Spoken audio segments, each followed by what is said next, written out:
Good morning, and thank you so much for attending our board meeting today. This meeting is officially called to order. Please turn your cell phones to the vibrating, silence, or off setting. The Board of County Commissioners allows any person to speak regarding an item on the agenda. The speaker is limited to 3 minutes unless otherwise determined by the chairperson to allow sufficient time for all speakers. Speakers are asked to refrain from abusive or profane remarks, disruptive outbursts, protests, or other conduct which interferes with the orderly conduct of this meeting. Upon completion of the public forum comment, discussion is limited to board members and questions raised by the board.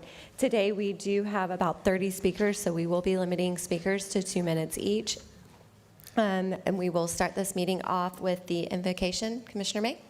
Thank you, Madam Chair.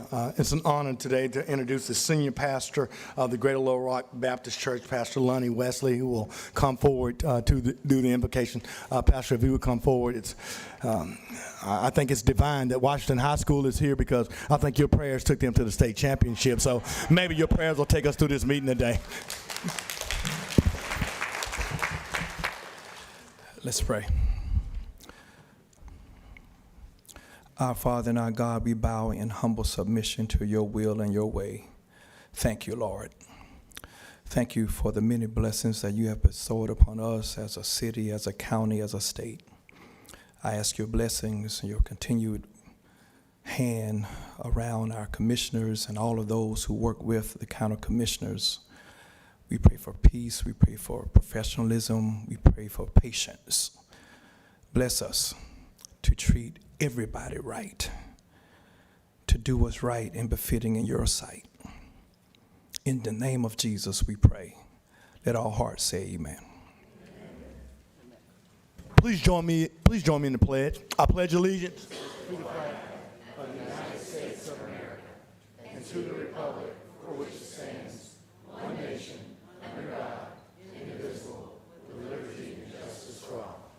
Thank you, Madam Chair. Pastor Wesley, thank you for all that you do. I think your wife was here a few weeks ago, but thank you for the great work that you're doing in District 3. Wonderful. Commissioner Kohler, anything to add to the agenda? Commissioner Berry? No. Commissioner May? No, Madam Chair. Commissioner Stroberger? No, ma'am. No. I have been alerted that 2 of you need to leave early today. Do we need to move anything around on the agenda, or do we feel like we can get through it? I think we can get through it. I have a hard stop between 11:15 and 11:30 for a family issue, but if you're the chair, however you want to adjust the most important items, but I will leave no later than 11:30. Okay. Commissioner May, you think we can make it? All right, let's do it. Do I have a motion? Do I have a motion? So moved, Madam Chair. Second? All in favor? 5-0. Thank you. Commissioner Swarm, Commissioner Kohler? Good morning, everyone, and thank you for coming today. I just have a few items I'd like to share with you the last few weeks. It's been a while since we met. I want to thank Captain Newman, the base CO. If you didn't know, last week, or about 2 weeks ago, we had the Swedish ship here called the Gladian, and they didn't allow the public to come out there, but it was something that should have been in a movie. The tall ship, 46 sailors living on a tall ship. It was, Navy ships are tight quarters if you've ever been on one. This was unbelievable, but they're touring around for the 250th year. The crew have got to experience most of the base in Pensacola, so I just think that was a neat thing for us to have that ship here in NAS Pensacola, so that was nice. For those that don't know, March is Navy Marine Corps Relief Society month. For anyone that served, you knew that. And Navy Marine Corps Relief Society does a lot of help for obviously sailors, Marines, anyone in the military. And their total assistance in 2025 was a little over $1,164,000, helped about 1,137 sailors. The only reason I bring this up, the race I used to chair, Rock and Fly, gave around $250,000 to that. Because of the force protection issues, we're dissolving the funds that we had, and we gave them an additional $20,000 this week to help sailors and Marines. So the board's very happy to do that, and I know it helped with their fundraising this month. Commissioner May and I, the other day, we were at Bright Bridge Ministries. This is a group church over off West Strong Street that basically helps people in need, people that were homeless, shows them how to get some skills and trades. Most of the stuff I saw was basically doing cooking and getting them in the or culinary industry, and that was a very nice ribbon cutting. Very, very, very appreciative. And then I want to thank two people, Michael Rhodes, I don't know if I see him out there, and Matt Skipper. I really appreciate you coming out to Bio Davenport the other night when we did the briefs on both Civitan Park as well as the Winthrop stormwater drainage. The community was very thankful, and your expertise and participation, I can't thank you enough. That's all I have, ma'am.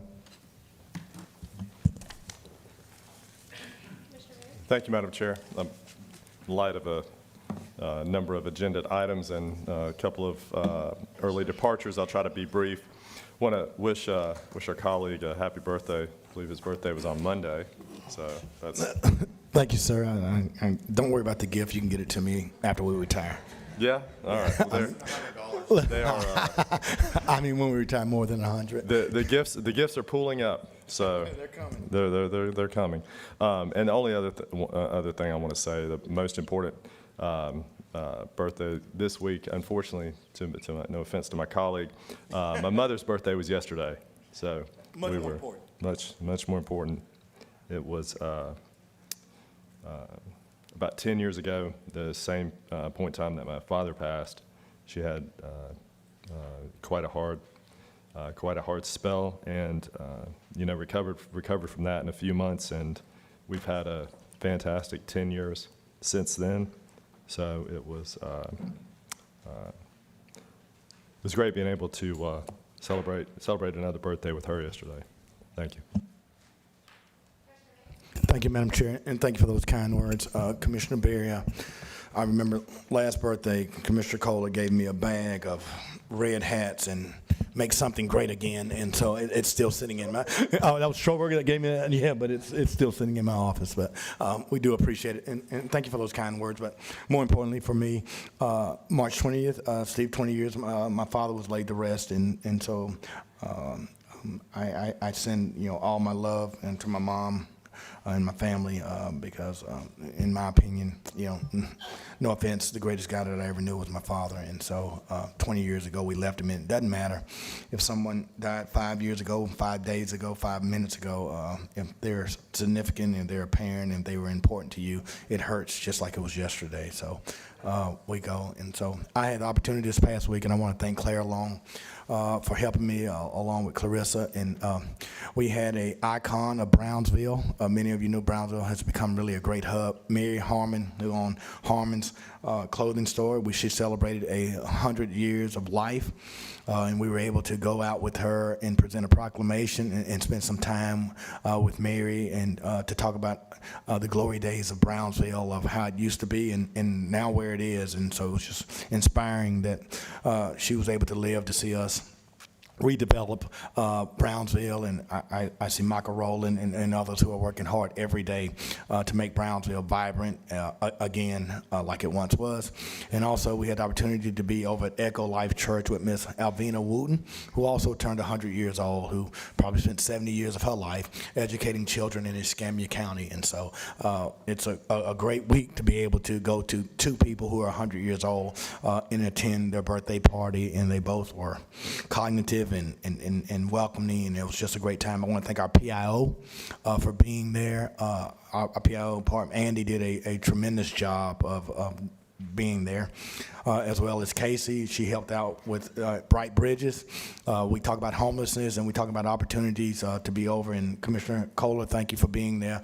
Over in Brownsville this week, we were at Bright Bridges with Pastor Marcel Davis, where they're going to be able to house another 50 or 60 men who are homeless right in the heart of Brownsville, so we thank them. Certainly want to give Chip Kirshenfield and his staff a shout out, and the entire staff, our engineering staff and our administrative staff, for being with us this past week at Carpenters Creek, which has really become a model project of economic development, environmental protection, and recreation on Olive Road. If you have not gone by Carpenters Creek, this program in conjunction with Restore dollars, state dollars, DEP dollars, county dollars, we've been able to restore that Carpenters Creek, and certainly want to give a shout out to former Commissioner of District 4, Grover Robinson, and former mayor for his help, and also to Ms. Sherry Myers. Finally, they will begin the proclamation, but oh, how sweet it is to win the state championship. We do have the Washington High girls basketball team with us, and Coach Jade Brown and Coach Jordan, what they've done to bring this type of positive recognition to Pensacola, Florida, that they were seeing all across this country. When you talk about tourism dollars, you talk about economic development, you talk about someone who is highlighting Pensacola, Washington High, Booker T. Washington High girls did that, and I want to commend and congratulate them. They will get a resolution, but young ladies, we are so glad that you are here. Welcome to our Board of County Commissioner meeting. Thank you, Madam Chair. Commissioner Stroberger. Thank you, Madam Chair. So today and all day is Red Cross Dining for Disaster Day, the 26th of March. So please go to a participating restaurant tonight or today. Those participating restaurants contribute 10% of their revenue for today to your local American Red Cross. If you're inclined to drive to Perdido Key, there's some participating restaurants over there. Lillian's Pizza, the Sports Bar, Salty Pearl Raw Bar, Jellyfish and Sunset, they're all dining for disaster with the Red Cross. And if you see this poster, this flyer at a restaurant, they're supporting Dining for Disaster and the American Red Cross. I also want to thank Lamar Advertising, Stephen Sanford, for providing electronic billboards this week and last week to help promote Dining for Disaster. It makes a big difference. I've been welcome to come back next year, and we will do that. I will be back.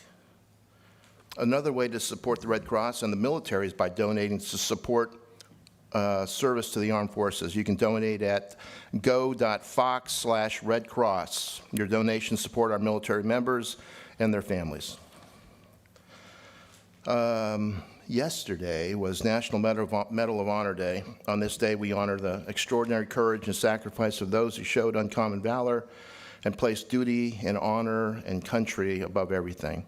Their legacy reminds us that true valor is rooted in selfless service to others and to our nation.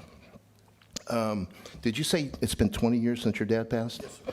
My dad passed on the March 31st, which is also my anniversary, wedding anniversary. It's that my dad will have passed 10 years ago. And you don't know how much you miss those guys until they're gone. Yeah. So my prayers are with Mike and your dad.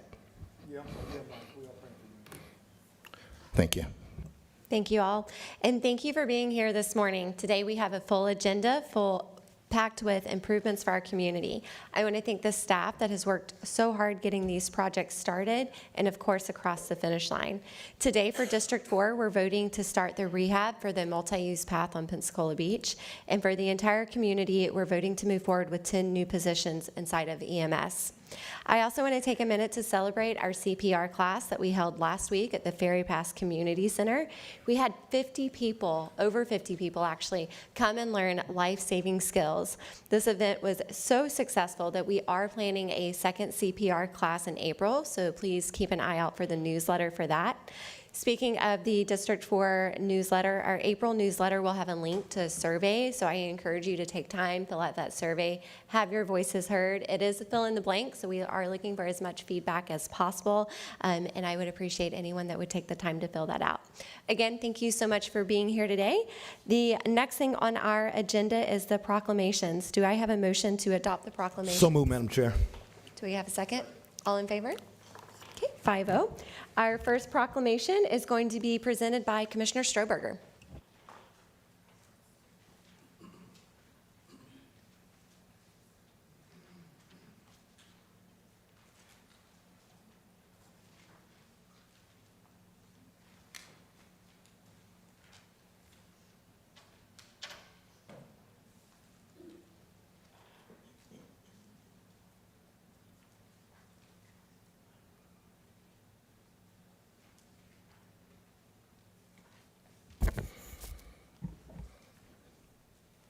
Okay, this is a long one. So it's a long one for me. Okay. Escambia County Proclamation. Whereas Escambia County has experienced severe weather in the past in the form of extreme rainfall and tropical systems events, resulting in flooding in both coastal and ravine areas. And this flooding has caused damage and flood losses to homes and buildings in all areas, whether they are high risk, high flood hazard areas, or low to moderate risk flood zones. And whereas Escambia County is a volunteer participant in the National Flood Insurance Program that provides residents with the opportunity to protect themselves against flood loss through the purchase of flood insurance and reduced insurance premiums rates, as well as setting higher regulatory standards to reduce the flood risk and potential flood damage to their property. And whereas the reduction of loss of life and property damage can be achieved when the appropriate flood preparedness, control, and mitigation measures are taken before a flood.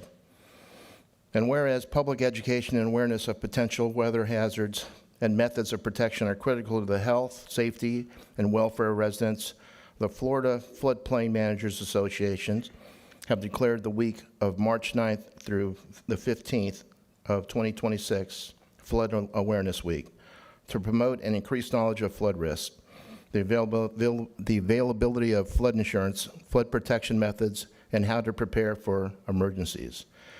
Now and therefore be it proclaimed that the Board of County Commissioners of Escambia County, Florida, do hereby declare the week of March 9th through the 15th of 2026 as Flood Awareness Week in Escambia County, and further encourage the citizens of Escambia County to increase their knowledge of how to protect themselves and their property from flooding.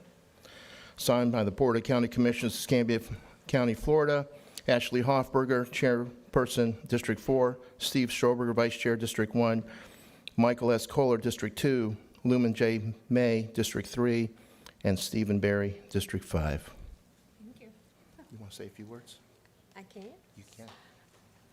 Hi, everyone. As Escambia County's floodplain manager, this type of outreach is crucial in getting our citizens discounts on their flood insurance. I don't know if you know, but we are a Category 6, which saves our citizens $3.6 million annually in flood insurance premiums. So thank you all for assisting us with this outreach. Thank you. Thank you. Thank you.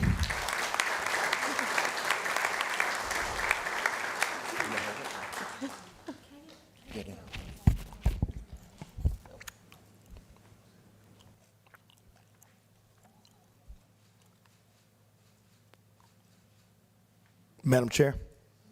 Yes, sir. Jennifer, thank you for your work. I mean, I'm saying it in front of your boss, but I don't know a harder worker or a more dedicated public servant than you in all of Escambia County. Thank you for all you do.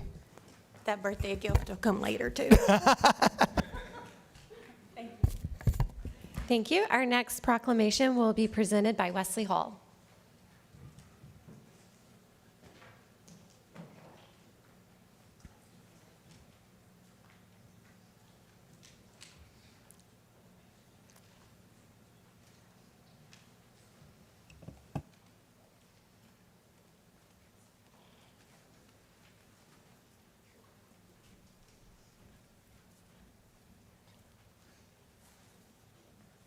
Good morning, Commissioners and citizens.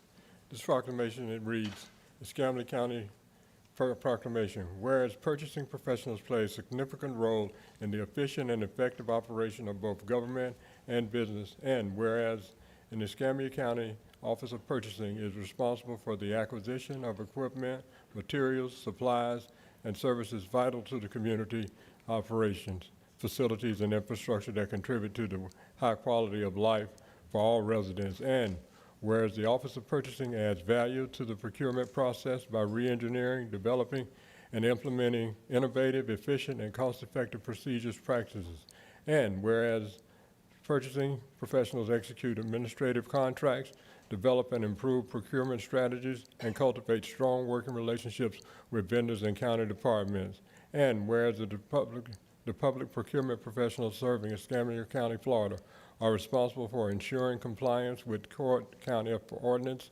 state statutes, and federal regulations for purchasing totals hundreds of millions of dollars annually. And whereas when called upon, government procurement professionals work under demanding conditions to meet urgent challenges and secure critical materials, resources, and personal protection equipment for frontline workers, contributing to the county's rapid response to the needs of the citizens.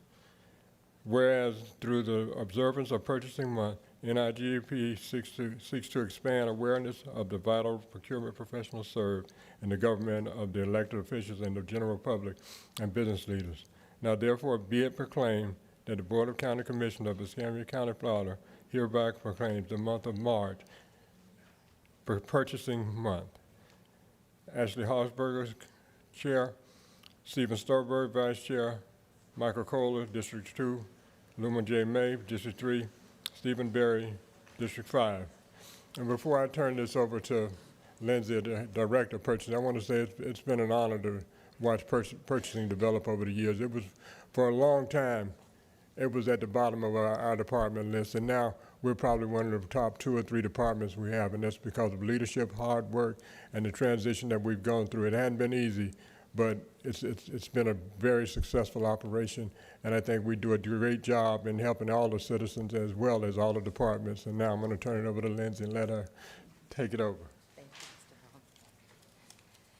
Good morning. I just want to take a couple of minutes and brag on my team for a second. Since October 1st, this small group of people has processed 60 solicitations, almost 1,200 POs.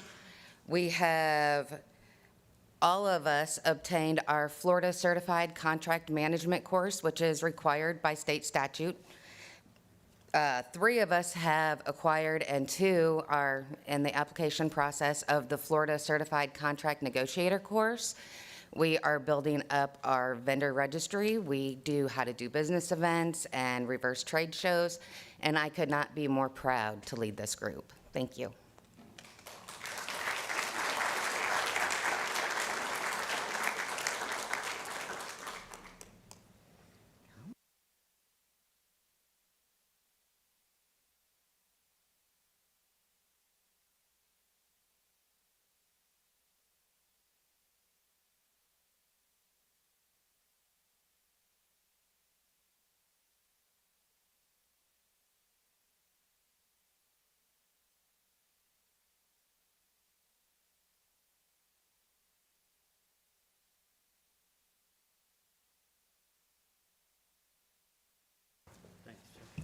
Thank you all. Commissioner May, you have the next proclamation.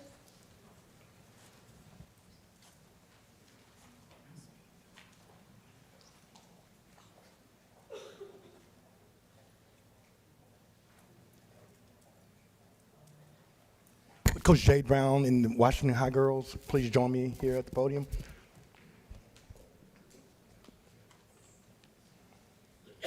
I heard Coach Brown say, "Who we be? Booker T. Y'all come on up."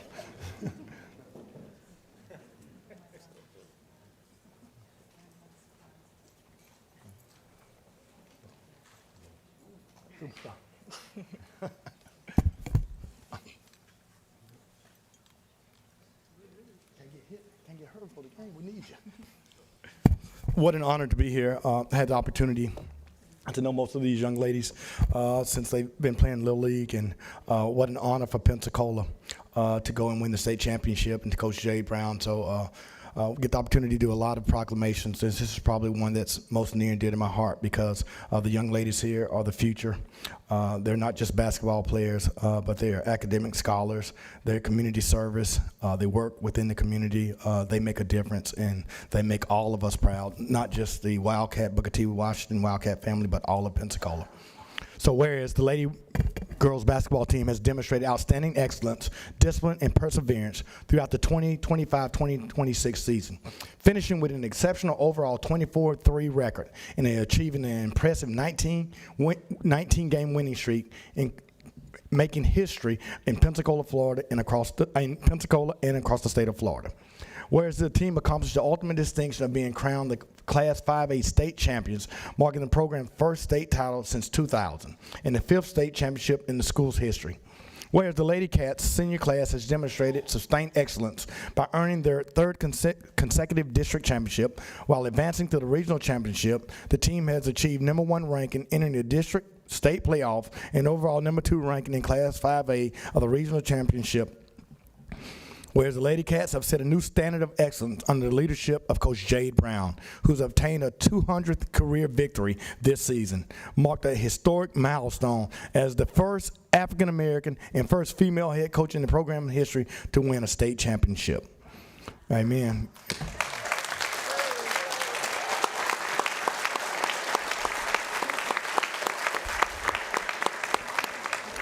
Whereas the team's success is a direct result of the exceptional mentoring and guidance of the coaching staff led by Coach Jade Brown, including Coach Clarence Dominique Jordan, Coach Janelle Jones, who played for me, and Coach Christian Smith.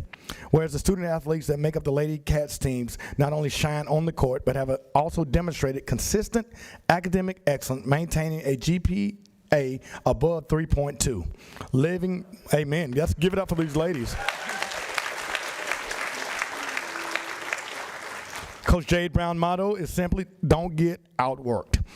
Whereas the historically successful season would have been possible without the commitment, discipline, and determination of students such as Jade Clarity, Amari Hall, Red Smith, Nia Brooks, Samara Johnson, Kiva Williams, Zakari Williams, Kaylin Thomas, Kylie Gordon, Jasmine Corner, Naomi Madison, Shamar Francis, and I know I mispronounced some of those names.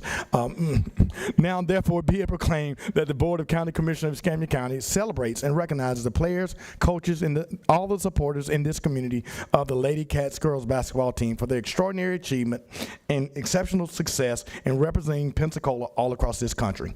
Be it further proclaimed that the Lady Cats basketball team is honored for their historic 2025-2026 Class A state championship season. Board of County Commissioner Ashley Hoffberger, Chair, Stephen Stroberger, Vice Chair, Michael Kohler, District 2, Lumen J. May, District 3, Stephen Berry, District 5. Congratulations, Lady Cats.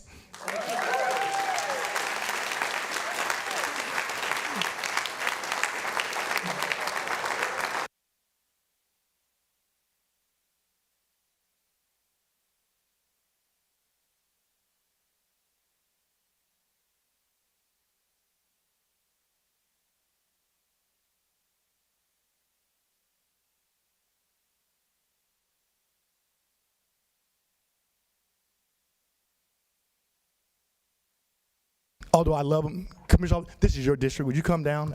It is your district, and I got to know these girls. But I love Washington, Booker T, but it is in your district.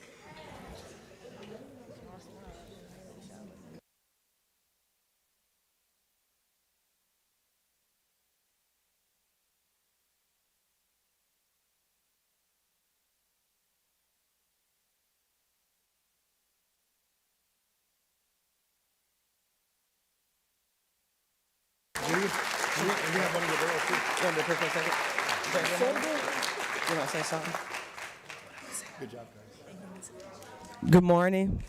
How's everybody doing today? I know you guys have a long meeting ahead of you. How are you doing, Ms. Childers? Please tell Lauren and Brian I said, hey, I taught your kids in my psychology class years ago. But I just want to say thank you, first of all, to, first of all, God, because without him, this season wouldn't have been possible. We had a lot of ups and downs that we go through the course of the season, but our motto is don't get outworked. We may not be the biggest, we might be the quickest, but if we can outwork you, we can beat you. And I know that's something that you guys probably can use as a motto as well, outworking individuals. So again, we really, truly thank you. Commissioner May, I want to thank you for everything that you do in the community, especially for athletics. Since I've been a kid, you've been a pillar in our community supporting student athletes, but also a mentor to me. I've had to call you to ask you about leadership advice. So to know that you're a phone call away has been impeccable in my leadership position, not only as a girls basketball coach, but the athletic director at Booker T. Washington High School. But the community support has been tremendous for our young ladies, and we want to continue to represent not only Booker T. Washington High School, but Pensacola, Florida. We have some wonderful young ladies. We have some wonderful students at our school. So again, thank you for allowing us to be here. We won a state championship, but these are moments that these young ladies will never forget. Not a lot of people get these opportunities to come in their community and get recognized. So again, from the bottom of my heart, thank you. On behalf of my administration at my school, we thank you again. And one of our players, she has a few words as well. You'll probably be hearing about her in the future. She is Shamaya Francis, the #1 ranked player in her class for 2026 in the state of Florida. She has signed a full scholarship to play at Florida State University. She chose. So the community will be seeing about her and hearing about her a lot. Thank you. Hi, everyone. Good morning. Thank you for having us here. I want to speak on behalf of my teammates. It took a long time to get here. Speaking from experience, I've started here at Booker T. Washington High School since I was a freshman, and I first told Coach Brown that I wanted to get this program back to where it used to be when Coach Bond left it. So to be able to accomplish this thing with such a fond group of teammates that I have behind me is unimaginable, actually. The model that we live by, don't get out work, it will live in us forever. And we'll try to preach it to our peers as much as possible. So to be able to accomplish this thing with these teammates is just great. I'm actually speechless to this day, but I just want to thank you all for having me up here and having my teammates here and congratulating us on such a hard thing. So thank you.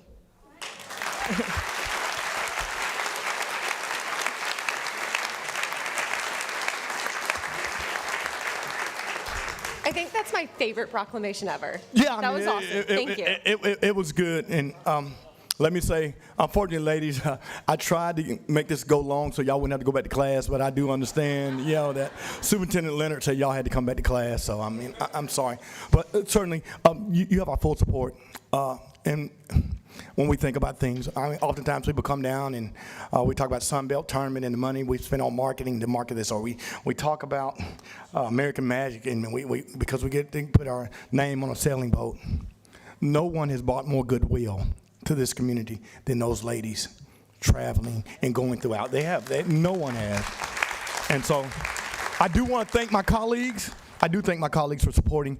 We've supported this program probably for the last 10 to 12 years, and we've done it. And certainly I want to make sure that we continue to support this. I would ask staff to work with the clerk to make sure that the funding that was voted 5-0 to help support these girls, because many of them come from single-family homes. Many of them don't have what American Magic has. They don't have what Sunbelt has, and I think this board allocated $1,000, and certainly we do a lot more than that, but we want to make sure that that is taken care of, and I would just ask the clerk, I'd ask the administration to make sure that we process this, because there's no more of a greater community good than these young ladies advertising Pensacola, not in just this state, but across this country. So if you watch the Sunshine Station, and they were on there, and if you saw the views, millions of views of these young ladies, you couldn't pay for that advertisement for Escambia County and for Pensacola. So on behalf of me, young ladies, thank you for putting Pensacola back on the map for girls basketball. Thank you so much.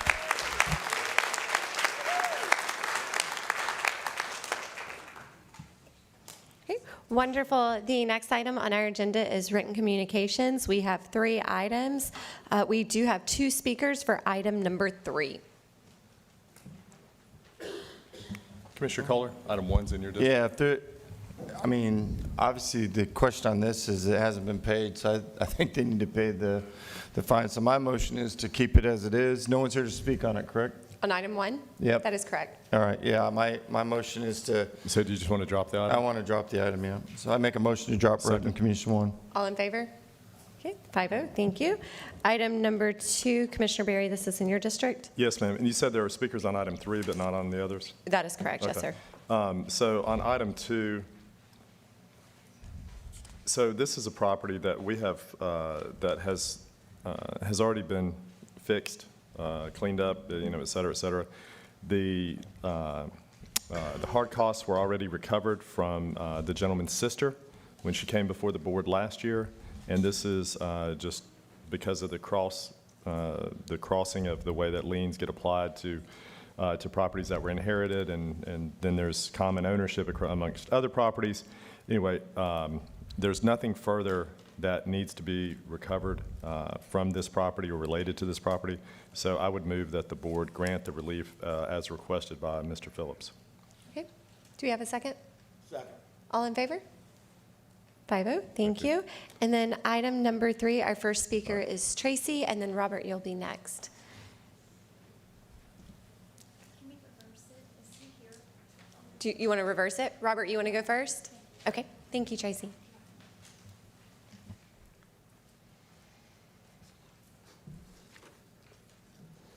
I am neither an attorney nor professional orator. Public speaking is not my stock and trade, so forgive me if I read from my notes. Good morning, Commissioners. Thank you for granting me this opportunity. I recognize the demands of your role and appreciate your dedication. Really do. I know it seems like a thankless job at times, but let me say thank you for all your hard work. I'm not here to contest the county's authority or your judgment. My concern lies solely with the administration of code enforcement in my case you mentioned at 95A. An agreement was made with the code enforcement abatement officer, and I had 4 weeks. I had to fix a truck that was going to take 2 weeks, but prior to the abatement date, the contractor started removing my property. November 1st of 2022 was the abatement date. Abatement was completed, my property removed, and no violations have recurred. A subsequent charge of $7,000 stemmed from a single tractor bearing the slow-moving triangle emblem on the back, and that's precisely what state law demands. I always try to live by the law and stay compliant. I guess no one's perfect. Everybody has room for improvement. I certainly do the best I can and don't want to cause a blight or eyesore for any of my neighbors in the community. Believe me, those women up in Cantonment, they don't put up with a lot. So try to stay on their good side. The weave's tough. Donald Trump makes it look easy doing the weave. It's not. Let's see, where was I? Yet the lien has escalated to approximately $26,000, encompassing abatement fees, daily penalties, court costs, and interest. This has resulted in losses exceeding $100,000 in equipment and business viability. My company is now insolvent, unfortunately. Florida statute 16202 mandates. Robert, I'm sorry, our time's not working. Your time is up. Tracy, did you want to speak? Thank you. Yes, sir. Thank you so much. We appreciate it. And you're right, it is hard public speaking. Thank you for coming up. Good morning. I'm Tracy Nicolai with Epic Realty. I've had the pleasure of representing Mr. Carlson for about the last 3 years. We had a sale on the property and it didn't proceed. We do have a new buyer for the property and she has amazing plans for Cantonment. 2995 is going to become a nursery. She has plans for a garden where people can get a cup of coffee and sit in the garden and look at all the surroundings. She has been actually clearing the property in order to help Mr. Carlson out. I'm very thankful for her. She is a Canadian that is going to become an American. She loves our country and needs to get out of Canada. So I would just ask for grace for Mr. Carlson. He has done his best. But the future of this property is going to be a huge improvement for 2995. Thank you. Thank you. All right. Thank you, Madam Chairman. And Mr. Carlson's not entirely, he's not entirely wrong about what went on during the summer and fall of 2022. I think there was some, I think there was some miscommunication or maybe some lack of effective communication, with him related to some of the issues out there. And in light of that, and things are certainly up to code now and have been for several years. So the county currently we have two cases that have financial repercussions right now, 2 cases that have liens. What I would ask is that the board waive the administrative fines and fees that are related to the 2 cases. And where did Mr. Carlson go? Oh, he's in the back. Okay. So, and as I mentioned to you on the phone in the past, Robert, the fines and liens, or the fines and fees, the board does have a lot of latitude with that. With the hard cost or the abatement cost, those are the dollars that the public has paid out, whether whether it was expended in a way that was really in great public service, as far as the lack of communication between yourself and maybe some of the code enforcement officers. That's certainly a possibility, but the fact is still that the public paid for abatement of the property. So those costs do have to be recovered. So there's 3 components of hard costs related to the 2 cases. We've got a court cost of $250, a court cost of $235, and we have an abatement expense of $17,500. That accumulates to $17,985 that will need to be collected. The other $10,250, the special magistrate reduced the administrative fines by $12,000 when the case went before them. I'm certainly willing to ask my colleagues to waive the other $9,000 related to the first case, as well as the $1,050 related to the second case. But we would still need to collect $17,985, and that would release the property fully. That's my motion, Madam Chairman. All in favor? Okay, 5-0, wonderful, thank you. Thank you. That concludes the written communication portion. Did the clerk's office receive proofs of publication for the public hearings on the agenda and the board's weekly meeting schedule? Madam Chair, the clerk's office has received all proofs. Wonderful, thank you. Do I have a recommendation that the board waive the reading of the... Move to waive the reading. Do we have a second? Second. All in favor? 5-0, thank you. Madam Clerk, the clerk and comptroller's report, please. Sure. We have, 4 items on the agenda. The first one has to do with our annual comprehensive financial report.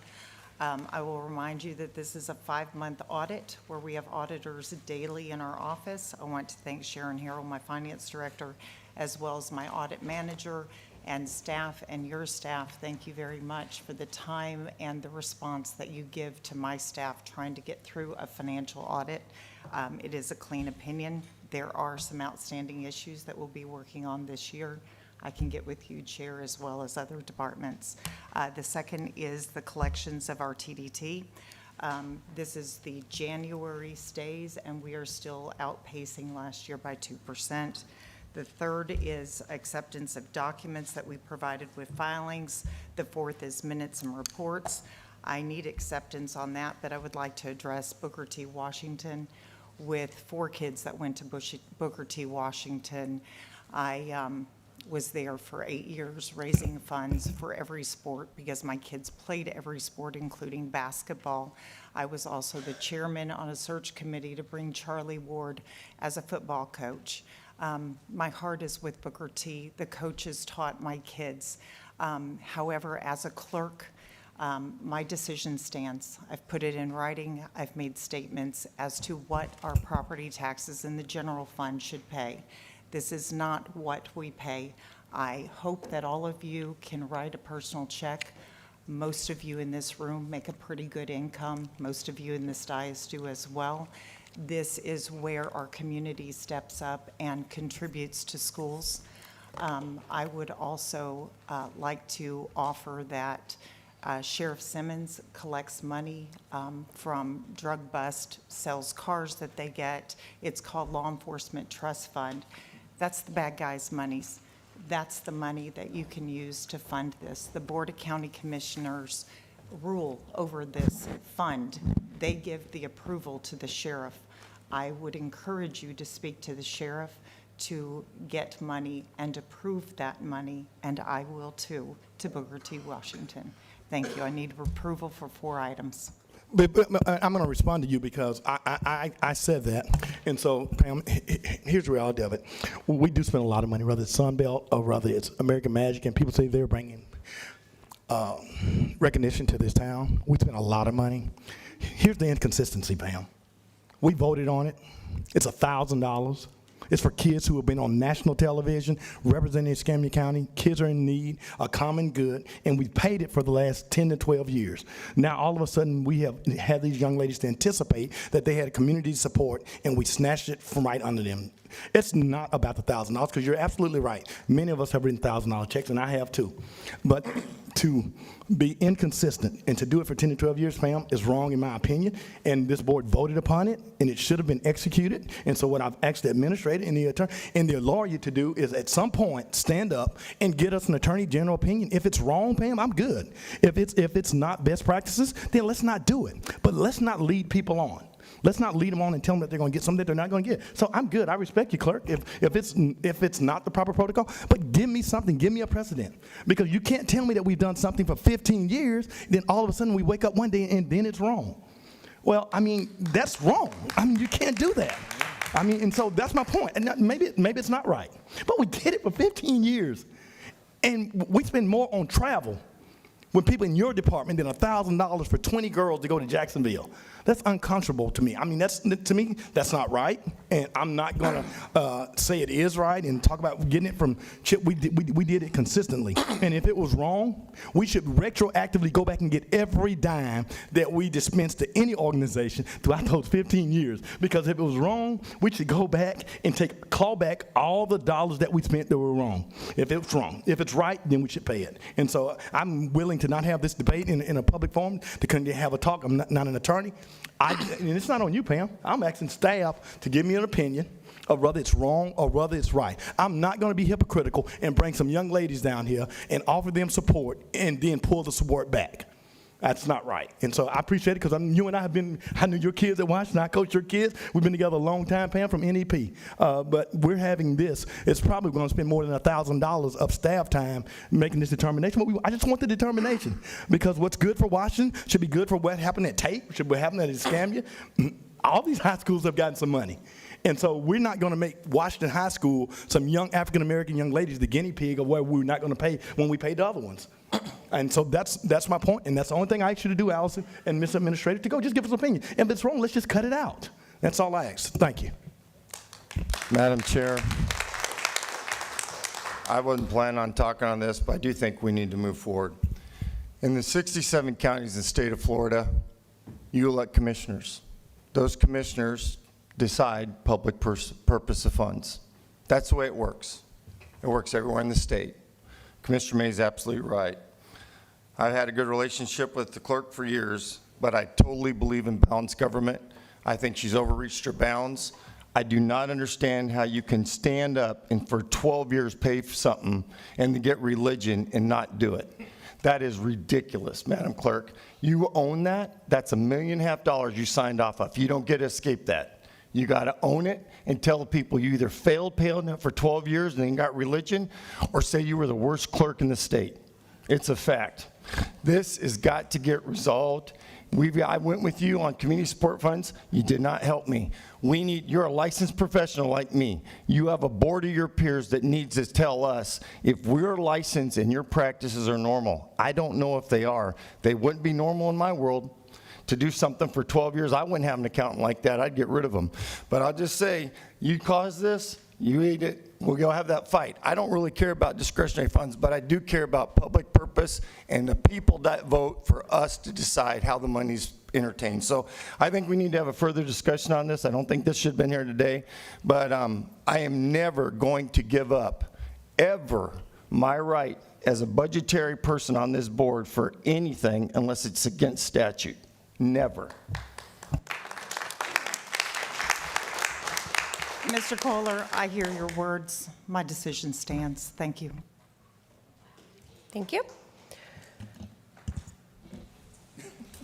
Well- I'm going to throw my opinion out there too. I feel like there's a lot of things that when we have more information and we have more examples, when we know better, we do better. 10 years ago, we all gave our kids red dye 40 and we ate the Cheetos and we drank all the Kool-Aid with all the dyes in it. All that's coming out. Where's Larry Downs? Where's Larry Downs?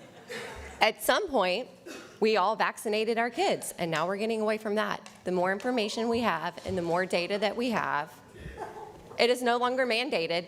It is no longer mandated. So you have the right to do whatever you want to do, and I agree with that. But as we have better information, we take better action. So if you abuse your children for 10 years and then they come, I mean, you don't get to escape that you abuse your children. That's unfair. That's an unfair comparison. And so, if we're going to fund Nothing against American Magic. I like it. Nothing against Sunbelt basketball. Nothing since all of you're telling me that we don't sponsor things in terms of promotions and bringing things to Escambia County? What better marketing tool than you had? Do we want to take Visit's budget and break it down? How many billboards they bought? How many TV commercials they bought? That was a walking billboard across this state. It was a benefit for not just those girls, for everyone. That is a prime example of it. And so you're right, this is not the time to have the discussion, because quite frankly, don't pay it. I don't care. Commissioner May, pay it out of TDT, not That was the general original fund. discretion that we had. That's how it all guys started have for made marketing. I don't care how you pay it, Pam. decisions We should just pay it. It And doesn't so work like that. what we done, Pam, we resubmitted it multiple times. For Multiple times. And so we said, well, it doesn't work this way. general fund. Allison, create a new rule. Submit it again. I don't know. I'm not the technical one. I'm not I getting am. paid to be the. Well, tell us how to submit it to get it. Just send me the email of how to submit it. And Debbie, LDTF funds, I was pretty clear. Send me the email and we'll submit it that way. TDT, I'm not sending you an email. I'm Okay, sitting well, right tell me here how in to front of tell me you how to submit talking to it. you. We submitted it multiple times to you. You just don't want to pay it. I'm not going to pay it out of general I don't care if you don't pay it. What I'm telling you is wrong. Okay. Period. I don't care if you pay My it. decision I mean, stands, yeah, well, you're Commissioner. great. It And doesn't matter if you're Commissioner Paula. great, but you're wrong. Because you don't like me, don't take it personal on those kids. We have had one speaker sign up for the meeting minutes. Larry Downs. Madam Chairman. Oh, yes, sir. So I apologize. And, I certainly agree with my colleagues on either side. And I don't think the example of what we, of things that were done with dyes or eating Cheetos, I don't think that's the same as, what we're discussing. Those probably have to do with scientific discoveries or things that have changed over the years. And I don't know that the law has changed over the years up here. I mean, these were discretionary items that were paid for many, many years. And, often, I don't know if it would be the majority, but I think it's a very large portion. If it's not the majority of the discretionary items have been related to what I think is our greatest partner, which is the school district. They've been for basketball teams, they've been for baseball teams, they've been for softball boosters, and for staff recognition at schools. I mean, if you talk to people at in leadership at schools and in the administration, there's just they don't have the ability to to fund all these things, and we've had to support travel. I know one of the things that my discretionary fund has supported over the years was travel to state tournaments for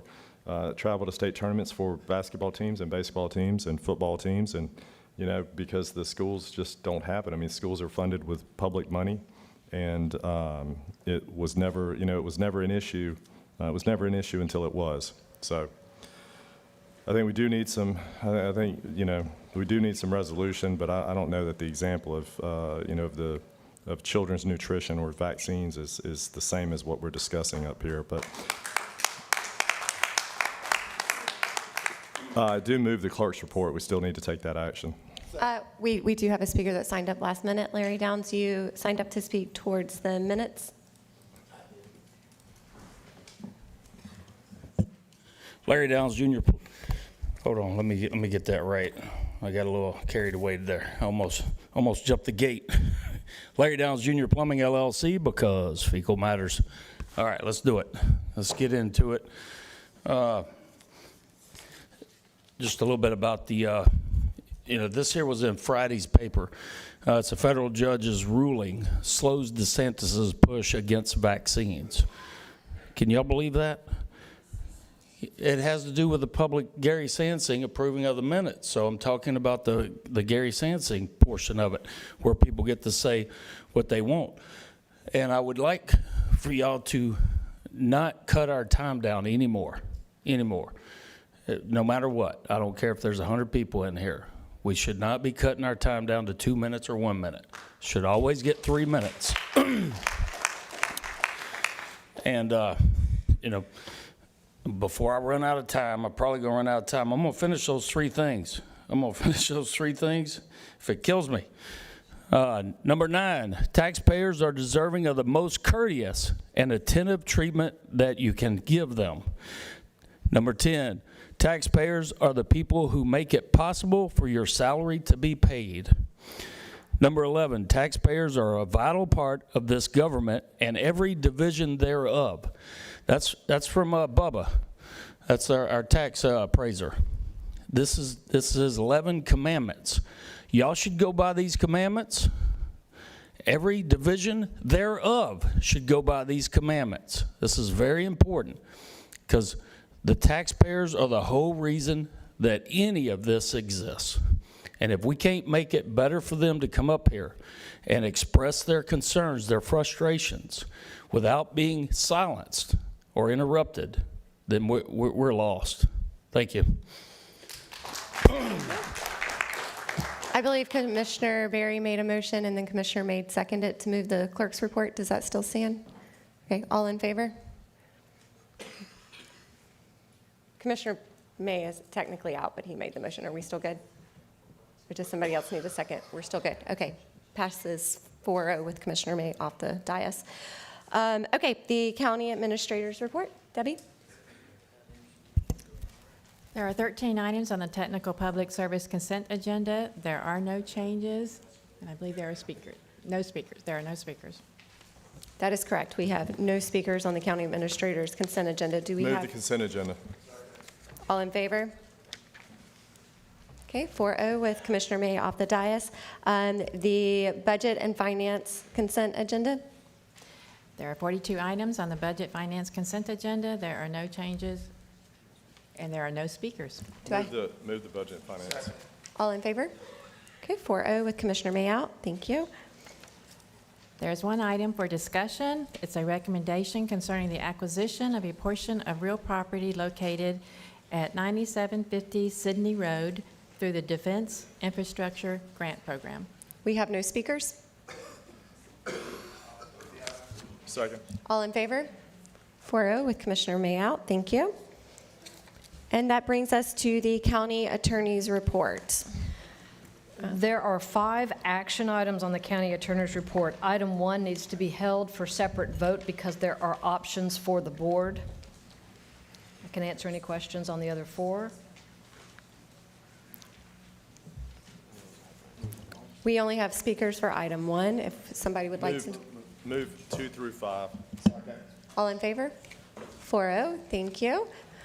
Item 1, Madam Chair, this is the OLF 8 purchase agreement, and the question to the board is whether or not to allow for an amendment to the PSA. I urge you to look at the recommendation in that the vote needs to be either for A, B, and C, or D, or E. So if you're voting to amend the purchase agreement, I need you to vote for all A, B, and C. Okay. Thank you. We have several speakers. We have 9 signed up for this. Do we have any discussion prior to speakers, or shall we start with speakers? Okay. John Moore, you'll be first, and Colin Gold, you will be after John Moore.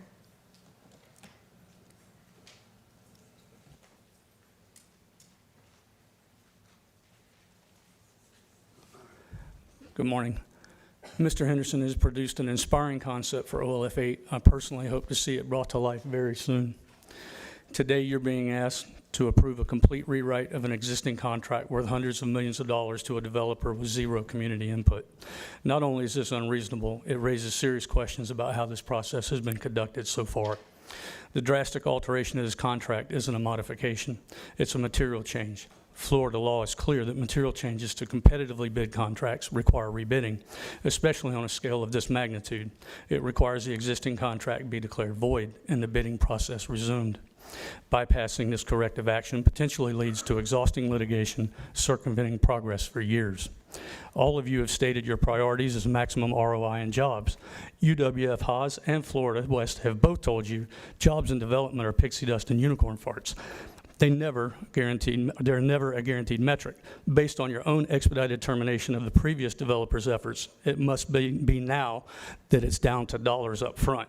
If you approve this new contract today, your actions smack of confusion or hypocrisy. Despite the inevitable legal challenges, how will each of you explain to your constituents why you would each accept a $5 million cut per district? If Mr. Henderson is unwilling or unable to meet the contracted financial obligations that you approved, I respectfully recommend that the board table this item, seek an independent legal opinion, and if warranted, rebid this project openly and fairly. Lastly, this morning is a great opportunity for officers who have accepted maximum campaign contributions from developers and their partners with matters before you today to declare such. While campaign contributions are not gifts, the Florida Commission on Ethics has stated that large campaign contributions, while the contributor has matters before an officer, present legitimate ethics concerns, and even the appearance of conflict should be avoided. Will the aforementioned commissioners declare these tens of thousands of dollars today on the record and recuse themselves from discussions and votes on this matter? Thank you, I John. hope so, Your time is up. if only We for the sake of appreciate it. transparency. Thank you. The people are watching. Colin Gold. Thank you, Chair. You're next, and then Bruce Vandenberg, you will be after Colin. And just to clarify, Allison, this was not a competitive bid process, correct? What we have done with this is we have exercised home rule economic development powers. There have been some RFPs out there for the OLF 8 acquisition.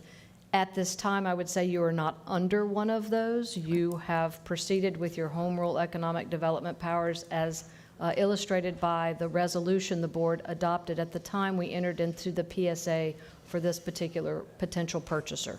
Wonderful. Thank you. I appreciate that clarification. Colin, thank you for your patience. Yes. Colin Gold, Avenida Real, Pensacola. Good morning, Commissioners. I'm here to ask you to reject the amended Tri-W proposal for the OLF 8 property. The developer claims this new agreement is a coordinated approach that allows the county to enjoy the economic upside of an innovation district while they execute the rest of the site with clear feasibility. I want to address that framing directly because it misrepresents the financial reality of this deal. In real estate, feasibility means low risk and immediate cash flow. By carving out the 171 acres dedicated to the employment district, the developer is insulating themselves from the hardest, most expensive part of the master plan. They're asking to keep the highly profitable residential and retail portions while handling the speculative, infrastructure-heavy land back to the taxpayers. That is not a coordinated approach. That is socializing the risk and privatizing the profit. The promise of long-term economic upside for the county is an illusion. An innovation district requires heavy public infrastructure, high-capacity roads, oversized water lines, and upgraded utilities. If the county takes this land back, you are taking on millions of dollars in immediate debt and long-term maintenance liabilities for the mere hope that corporate tenants might show up one day to pay for them. Furthermore, carving out a third of the property for an isolated employment center sacrifices much-needed housing. As we all know, this area needs abundant, mixed-use development to keep living costs in check. Segregating 171 acres strictly for commercial use forces a car-dependent design. It guarantees more traffic on 9 Mile Road and mandates massive surface parking lots rather than homes. If Tri-W cannot make the math work on the original cohesive master plan, the county should not bail them out by absorbing the least profitable land. Please reject the $14 million price cut and the 171-acre carve-out. Hold the developer to the original agreement or walk away and find partners willing to build the financially productive, mixed-use neighborhood this county actually needs. Thank you for your time. Thank you, Colin. Bruce, you're up next, and John Kellis will be after Bruce. Good morning, Bruce Friedenberg, 4550 LaSassier, longtime native and 35-year in the banking industry in this market. I wanted to speak to the issue today in terms of, what's getting said about, the cost. Speaking from somebody who has been involved with hundreds of millions of dollars in development in this area in terms of financing it, as well as, personal development for my own portfolio, I don't know that anybody in this room, can, except for maybe the developer who has control of the contract at the moment, can possibly understand the level of risk that are associated with this type of a development. It's almost immeasurable in terms of what the risk is you're going to take on. This project exceeds, I would venture to say that this project would exceed the largest project that we have seen, to include the Pensacola Bay Area Bridge. That's how sizable this thing will, in total volume, it will get to.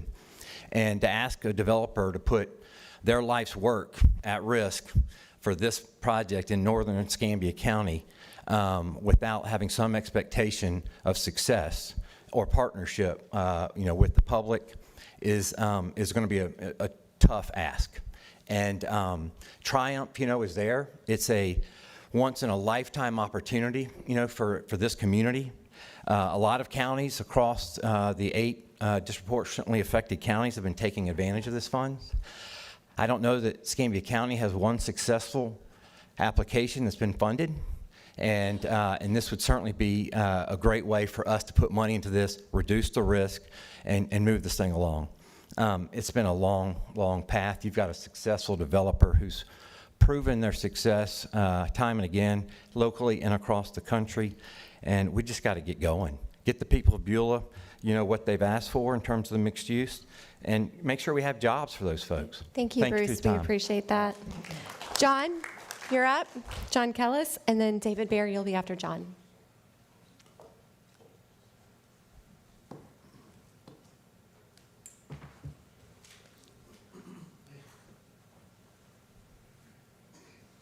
I see the Navy hat, sir. Thank you for your service.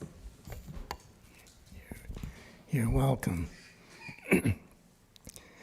I lose my voice a lot, but I'll do my best. You probably like it when I lose it a lot. To me, I've been doing this for a long time. I just haven't been up here for a while. I've had other things to deal with. So it's another sequel to OLF 8 issue, or a sequel to many sequels, but it's very important to me and our community. I've been watching what Tri-W and Chad Henderson have been presenting online, and I have to say, I really like a lot of it. I'll digress shortly. Last Sunday, I was watching the basketball game. I got all worked up and organized to watch my team play, and I wanted to be prepared and have everything come out right. And one of the main things to me was this pizza that I ordered. Well, the darn thing showed up, and I excitedly opened the box after the driver left. And there it was, all the ingredients were in there, but it was a nightmare. Whoever chopped it up really chopped it up. There were small pieces, big pieces, but there were some pieces didn't even go to the center. And so you had a piece of pie with a little dangly thing on the end. You couldn't even hold it up. Well, now we're getting our pizza delivered from Tri-W and Chad, and I'm not certain what the outcome will be with this extra Thank you, handed to the John. county. Your time and is the up, lower and we price. appreciate your comments so much. Thank you. David Bear, you're up, and Chris Plate, you'll be Thanks, after John. We David. get the gist of what you're saying. And I hate when my pizza gets messed up. That is a pet peeve. Agreed. Good morning. I'm David Bear. Thank you for this opportunity to speak to you, and thank you for your consideration of the amendment to this purchase agreement. I believe that this county has indicated that they do want job creation and opportunities on that property. It has supported the master plan for the creation of this town center, and we have a first-class developer ready to go to develop this property. What you're being asked to do today is consider keeping the portion of this property public for its development to enable that property to get the use of Triumph Gulf Coast funds. I've stood before you before. I've asked you to bifurcate this land for that opportunity. Those funds were, Triumph Gulf Coast was specifically created for these types of opportunities. This county, within Escambia County, there have been plenty of Triumph grants that have been awarded, but not one of them for Triumph Gulf for Escambia County. You guys requested the funds for this project, and it made it through the first phase of Triumph's process. because you knew that that property needed Triumph funds to help with that development for the infrastructure for that area. And that was without a plan. You now have a master plan, a developer who has put together and spent a lot of time and resources on this opportunity. And we're going to see amazing things out of that developer for this property and for our county for generations to come. And this is a great opportunity to leverage these Triumph funds and work with the developer, work with your county's economic development group, and make this a win for our community. So thank you for this opportunity. Hey, Madam Chair, can I ask a question since Mr. Bear was the Triumph president? And I have just a couple questions that concern me, David. Did Triumph ever do any clawback on any of the other ones if the jobs didn't come there while you were, or have they done that? I don't even know. They have not done any clawbacks. There have been times where some of the projects were not on schedule because, we went through COVID and, excuse me, with some of the construction, there was obviously, for a couple of years, we had, problems with accessing supply So chain for your logistics. And for so your- they were amenable to extending timelines to allow the opportunity to be successful. Triumph wants to deploy the money to try to help create the jobs, create workforce development, et cetera, what its mission is, and that board does not want to do any of these clawbacks. They will do them if they have to, but they want to work with the county, the city, whoever the applicant is, to make it successful. And so that's what they've done in the past. They've never once had to do a clawback. That's important to me because, obviously if the county had to pay back money because we didn't get the jobs, that would not look good for this board down the road. So, all right, thank you for answering that. And I have a follow-up question. Do you still sit on the PEDC board, or you did at one time? I've never been on PEDC. I'm on the Florida West Board. Or who's on PEDC? Okay, so Oh, I'm not, he is. when we say publicly held, does that have to be county held, or can it be PEDC held? Either. Either? Okay, thank you so much. Like the tech part was PEDC. Perfect. And recently we had there was a Triumph Award for a project at Ellison Field within the last couple of years, and that property is PEDC held, and that has been a successful project, and it seems to be working well, and we're 2 or 3 years into that. And if it's held by the PEDC, it reverts back to the county, correct, if something happens? We have an interlocal agreement with the city. Oh, the city? Yeah, it's a joint board, and there's, both entities, both government agencies make contributions to the initial onset for the tech park, but there's a separate operating agreement, and if this were, depending on which public agency was to hold the property, since this is all sourced from the county, it would have to be with an agreement that it came back to the county if something happened. But I don't know which one is the easiest to work with, but either agency is fine for trying. Okay, thank you. Commissioner May? Thank you, Madam Chair. David, are you still on the Triumph board? I'm not. Yeah. My So, term ended.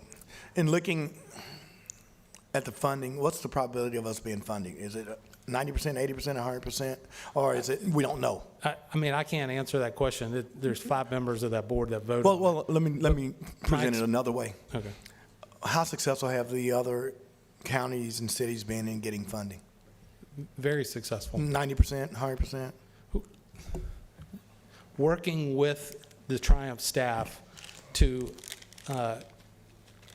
work on the application, so long as it meets the policy, the statute for eligibility, and it's creating the jobs, and the policy of at least 115% of the prevailing average wage.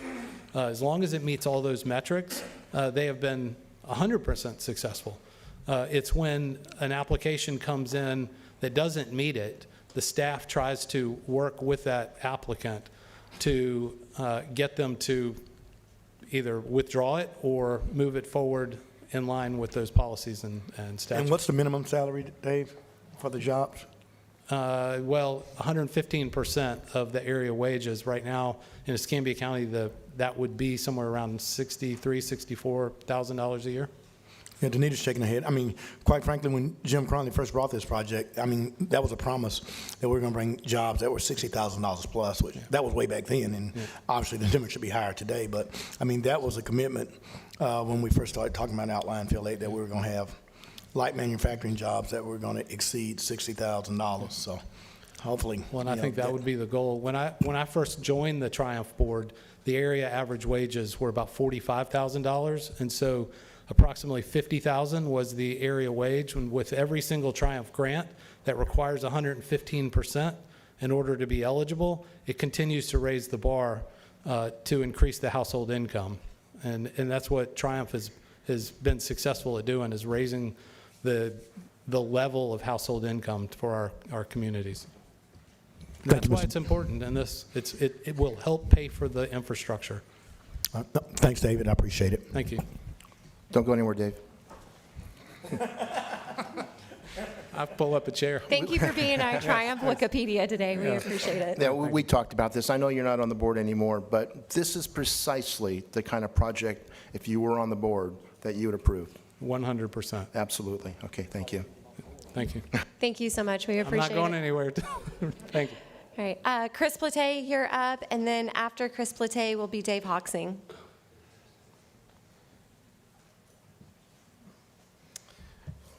Good morning, Commissioners. Thank you for this chance to speak. As CEO of Florida West, I'm so excited about the opportunity Outlying Fields presents to us in our economic development efforts here in the county. We're working hard on many properties right now that are for our future economic development projects, whether that is at Midtown or Central Commerce Park, the Bluffs, you name it. What is lacking, though, is a Class A industrial area, so something that would attract those $60,000, $70,000, $80,000 job projects on a regular basis. And so that is what this property does. When building an industrial park, though, you need to incorporate not just the sales price, but all of that infrastructure, roads, sidewalks, curb and gutter, infrastructure that goes into that has to go back into the purchase or sales or lease price.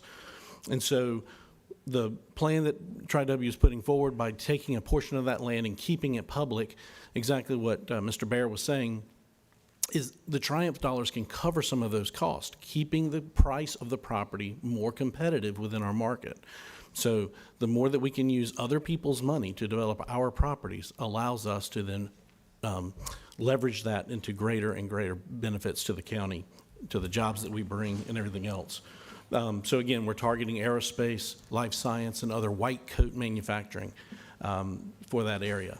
And to be honest, Tri-W has worked harder than almost any group I've ever seen in trying to accommodate everybody's interest in this, working hand in hand with our office, and we've had several meetings already with Triumph regarding this. So I'm fully supportive of the Tri-W plan. Thank you. Commissioner Berry? Thank you, Madam Chair. Well, it's, as I think all of us could attest to, it's very difficult to make everyone happy. Right. You just do, you do the best you can, and then you move forward with what you think is best. But we, obviously trying to work through our agenda today, so we didn't take a lot of time in the administrator's report. But I want to thank you for the work that you and Ashley and Danita are doing over there, because we did have on the agenda today a $70 million capital investment and a large number of new jobs being created in District 5, and very excited about that. And we've got, I think that we have an item that'll be on the agenda for next Wednesday with, an additional large capital investment and even a much larger number of jobs being created at a very high wage. So, publicly recognize, that you're doing good work over there, and we appreciate that, Chris. Thank you. Thank you. Commissioner May? Thank you, Madam Chair. Hey, Chris, thank you for your service. A couple quick questions. Do you have any prospects for the public side of job creation at this point for this property? I know you just said that you're talking to some people. I mean, do you have some realistic prospects? We do have one that right now that is a current company that we just recently recruited that would look at phase 2, and that would be one of those targets that we would try to incorporate into the park. They would be a perfect fit. Again, aerospace. So then I guess question 2 would be, as we project, I mean, so many times we do this job creation. At the point that these jobs are created, we have to import talent. I don't care whether it's ST Aerospace or because we don't have the technical skill. So how are we aligning our economic development strategies that we have prospects with our educational attainment and our workforce preparation? I mean, how are we tying that? Because, I mean, the young ladies that just walked out of here will probably be the ones that will be in the job market, but how are we preparing them? And is there a connectivity? If you have the prospects that you know you're going after, I mean, how are we working to train the workforce to meet that need? So economic development's good, job creation's good, but if we got to bring people from outside the community to fill these jobs, the pockets of poverty still exist. So, I mean, I guess, Right. I love where you're going, but I just want to make sure that we're doing that. Yes, I mean, we can't wait till we bring ST Aerospace here, then start training at Pensacola State or Georgetown. I mean, quite frankly, the training should be yesterday. Yeah. If we know that you have prospects. I mean, so from the private developer side, what's he doing? What you're doing at Florida West as a county? How are we doing to make sure that we allow for people who live in this area to not have to reduce the price of the housing now in Outline Field 8, but to be able to afford it? And so that's my question to you. I appreciate that. Yeah, there's a couple things that are going on right now. So with ST, obviously, they did not have the capacity here, and they were building that in place. So now the A&P school and other things are coming online that should have probably been here a little bit sooner. But again, it's all about demand and where the money's coming from. So like from now on, aerospace, we're in a really good position between George Stone, that, other components, UWF, and then with cyber, another one of our targets, with that going on at UWF with their cyber center. I mean, there's a lot of things that now we have already built that infrastructure for the training. The other piece that we're doing, we just started a manufacturing council, and from those folks, we're hearing directly what their needs are. And it was kind of interesting. They don't necessarily need to worry about the base entry level, and they don't need the C-suite. They need the middle management and supervisory, those, again, in the wages that we're talking about. And so now we're going to start taking that input from the Manufacturing Council and sitting down with PSC, UWF, and the Escambia County Public Schools and making sure that we're starting to align all of those trainings and academies in with what the companies are saying that they need. So our first priority is taking care of the companies that are here, making sure they're profitable, and then we strategically recruit to kind of put in and to fill in the gaps. So those filling in the gaps, the companies that are coming, that hopefully the training infrastructure will already start to be in place. And listen, when Mayor Haywood was mayor, I'm fully supportive of ST Aerospace, and that's not a negative. What I say in workforce development, we have to be proactive rather than reactive. Yes. We can't say, oh, we bring ST Aerospace in, and now we're going to create the jobs, because the real consumers are the people who are buying a Coca-Cola, a Snicker bar, and paying sales tax that goes into our local office sales tax. They're buying cars, and so we should be creating jobs for Escambia County residents and preparing them. And to me, that's a critical part of economic development. And so if the greatest investment in Outline Field 8 is not necessarily just that district or that neighborhood. All the citizens made an investment, you know, and every citizen deserves the opportunity for ROI. Whether you're contiguous to this project or you live in the neighborhood, it doesn't matter. It is an Escambia County economic development initiative. Yes. And I just hope that as we're looking out, that we are preparing them now, whether it's through the school board or whether it's through Escarosa or whether through our human services, or how are we preparing the next generation of people prepared for these jobs? Because if not, then this becomes a great development. The very people that invested in it can't afford to live there. And that, in my opinion, adds to gentrification, dislocation, and all those things that don't make for a healthy community. Totally agree. Any other questions for Chris? Nope. Okay, thank you. Dave Hawksing, you're up, and then Teresa Blackwell, you'll be after Dave Hawksing. Good morning, Commissioners. It's really great having Chris in our community. He's just been a fireball at increasing our opportunities for job growth. And I do thank you all for supporting job growth in our community, because that's our future. You know, two things I might mention before I discuss the matter at hand is that Triumph is a generational opportunity for us. And as you may know, both David and Collier terms on the Triumph board have ended, and they're not renewable. And we need to get 2 more people from Western Florida back on that board. And so that's a Tallahassee issue, and I encourage you all to help make that happen. You know, the Haas Center showed that the highest and best use of the land at OLF 8 was in job creation. And this is what we're talking about today, is facilitating that. So I ask you to agree to today's change in voting in favor of the first 3 items on the county attorney's agenda. Thank you. Thank you, Dave. We appreciate it. Teresa Blackwell, and then Melissa Pino, you'll be after Teresa. Good morning, Teresa Blackwell. I live in Beulah. I stood here in 2017 and said, a big commerce park is not what we need in Beulah. After a long community campaign with the help of Navy Federal, we finally got a great DPC master plan. All we needed after that was the right developer. Early in the process, Commissioner Barry said we shouldn't choose the developer based on the promise of top dollar. What we need is a good partner. We have that in Chad Henderson and Tri-W. They have communicated openly with all the stakeholders, kept us in the loop, and in Beulah, they've shown a strong grasp of what residents want. I support continuing with them. I want what is best for Beulah and for the county, what is financially responsible, and what will finally move this project forward. The price the developer is offering fully covers the county's $17 million, with about $10 million in interest.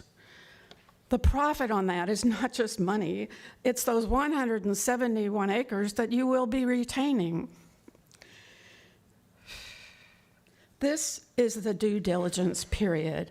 I agree with Commissioner Hofberger. The developer paid for this time, and they are simply telling us what they need to move forward. I want to commend the county attorney and the county administrator for negotiating a structure that protects the county's interests while allowing the developer to complete their due diligence in a transparent and orderly way. The developer's consistent engagement with the community has shown up in public meeting after public meeting, including several right in Beulah. Thank you, Teresa. Your time is up, and we appreciate your comments so much. Thank you. I want to make one point. My line in the sand will be the DPZ design code. That's what will ensure a world-class Thank you. We development. appreciate it. Yes, ma'am. Thank you. Melissa Pino, and then Chad Henderson, you'll be after Melissa. Thank you, Chairman Hofberger, and I want to apologize to Teresa because I wasn't trying to come behind her and steal her thunder. I was so focused on the beach issues today that it just occurred to me what I might like to say about this is, and I went and ran and signed up. My dad used to say to me, don't cut off your nose to spite your face. And in other words, don't let the perfect be the evil of the good. It's not like I don't understand every component of this, and I do understand, for instance, things that Mr. Moore is saying. We've been at or watched every OLF 8 meeting since spring of 2018. We've always wanted Teresa and the people up there to have something nice. She just didn't understand that what we were trying to say is one of the commissioners that she was working on wasn't actually Team Beulah. He was Team Cherry Pick Developer. I didn't want D.R. Horton, but other than that, I really don't care what developer they got, as long as it's a good one. And they've got a really, really good one. And I want to say to the people in Beulah, imagine, drive to Navy Point and look what we got in the middle of it, and then imagine that project on steroids. Imagine that entire field packed with bric-a-brac townhomes. I mean, we got some really nice neighbors out of it, so that was certainly key. We begged for mixed-use development, and no one cared because that's not true. There was one person at the company that actually wanted it, but in the end, they wanted every penny that they could eke out of it, and then guess what? We got direct to rent. So sometimes you just have to be satisfied with the really, really, really good instead of the perfect, and I think that they will get really good out of this developer. Thank you. I appreciate it. Chad Henderson, you're up. It's my understanding Chad has a short presentation of about 10 slides. Are we good letting him present that? Okay.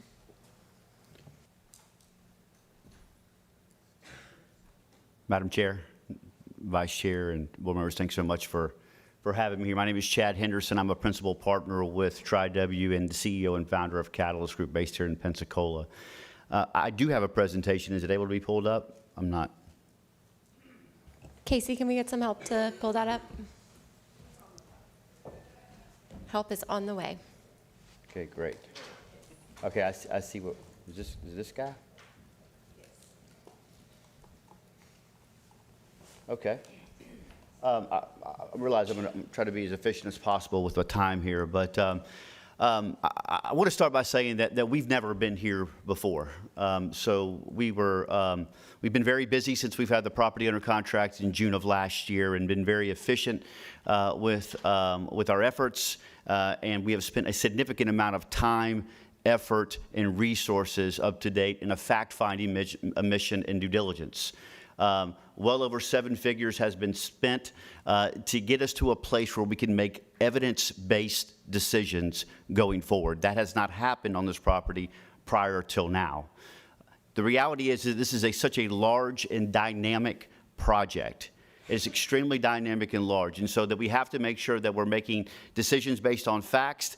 And this is not, this project that we're working on, we're talking about today, the matter at hand, it's not about a price reduction. It's not about, despite headlines, it's not about because we don't want to buy the 171 acres or we've been off more than we can chew. This is about curating approach that makes sure that we have the best chance to have the successful outcomes that we all desire, specifically around 3 consistent stakeholders that we have said that we're aligned with from the beginning. That's the people of Beulah that has done a fantastic job of rallying around one voice, making their voice heard, know that they want a very vibrant, mixed-use development, a town center that is walkable, pedestrian-friendly, built into new urbanist facets and viewpoints, where we're really having an opportunity to make memories. The other stakeholder is our economic development and business community that has been very sound on creating the jobs and the right jobs and being intentional about those types of industries that we're going after, such as marine innovation, clean manufacturing, biopharmaceutical, medical technology, aerospace, aeronautical, those types of things. And so we have crafted a plan around that, as well as the third stakeholder, which is yourself in Escambia County, who is absolutely an investor, and they deserve an ROI on their investment. However, that ROI does not come just from the sales price of the upfront property.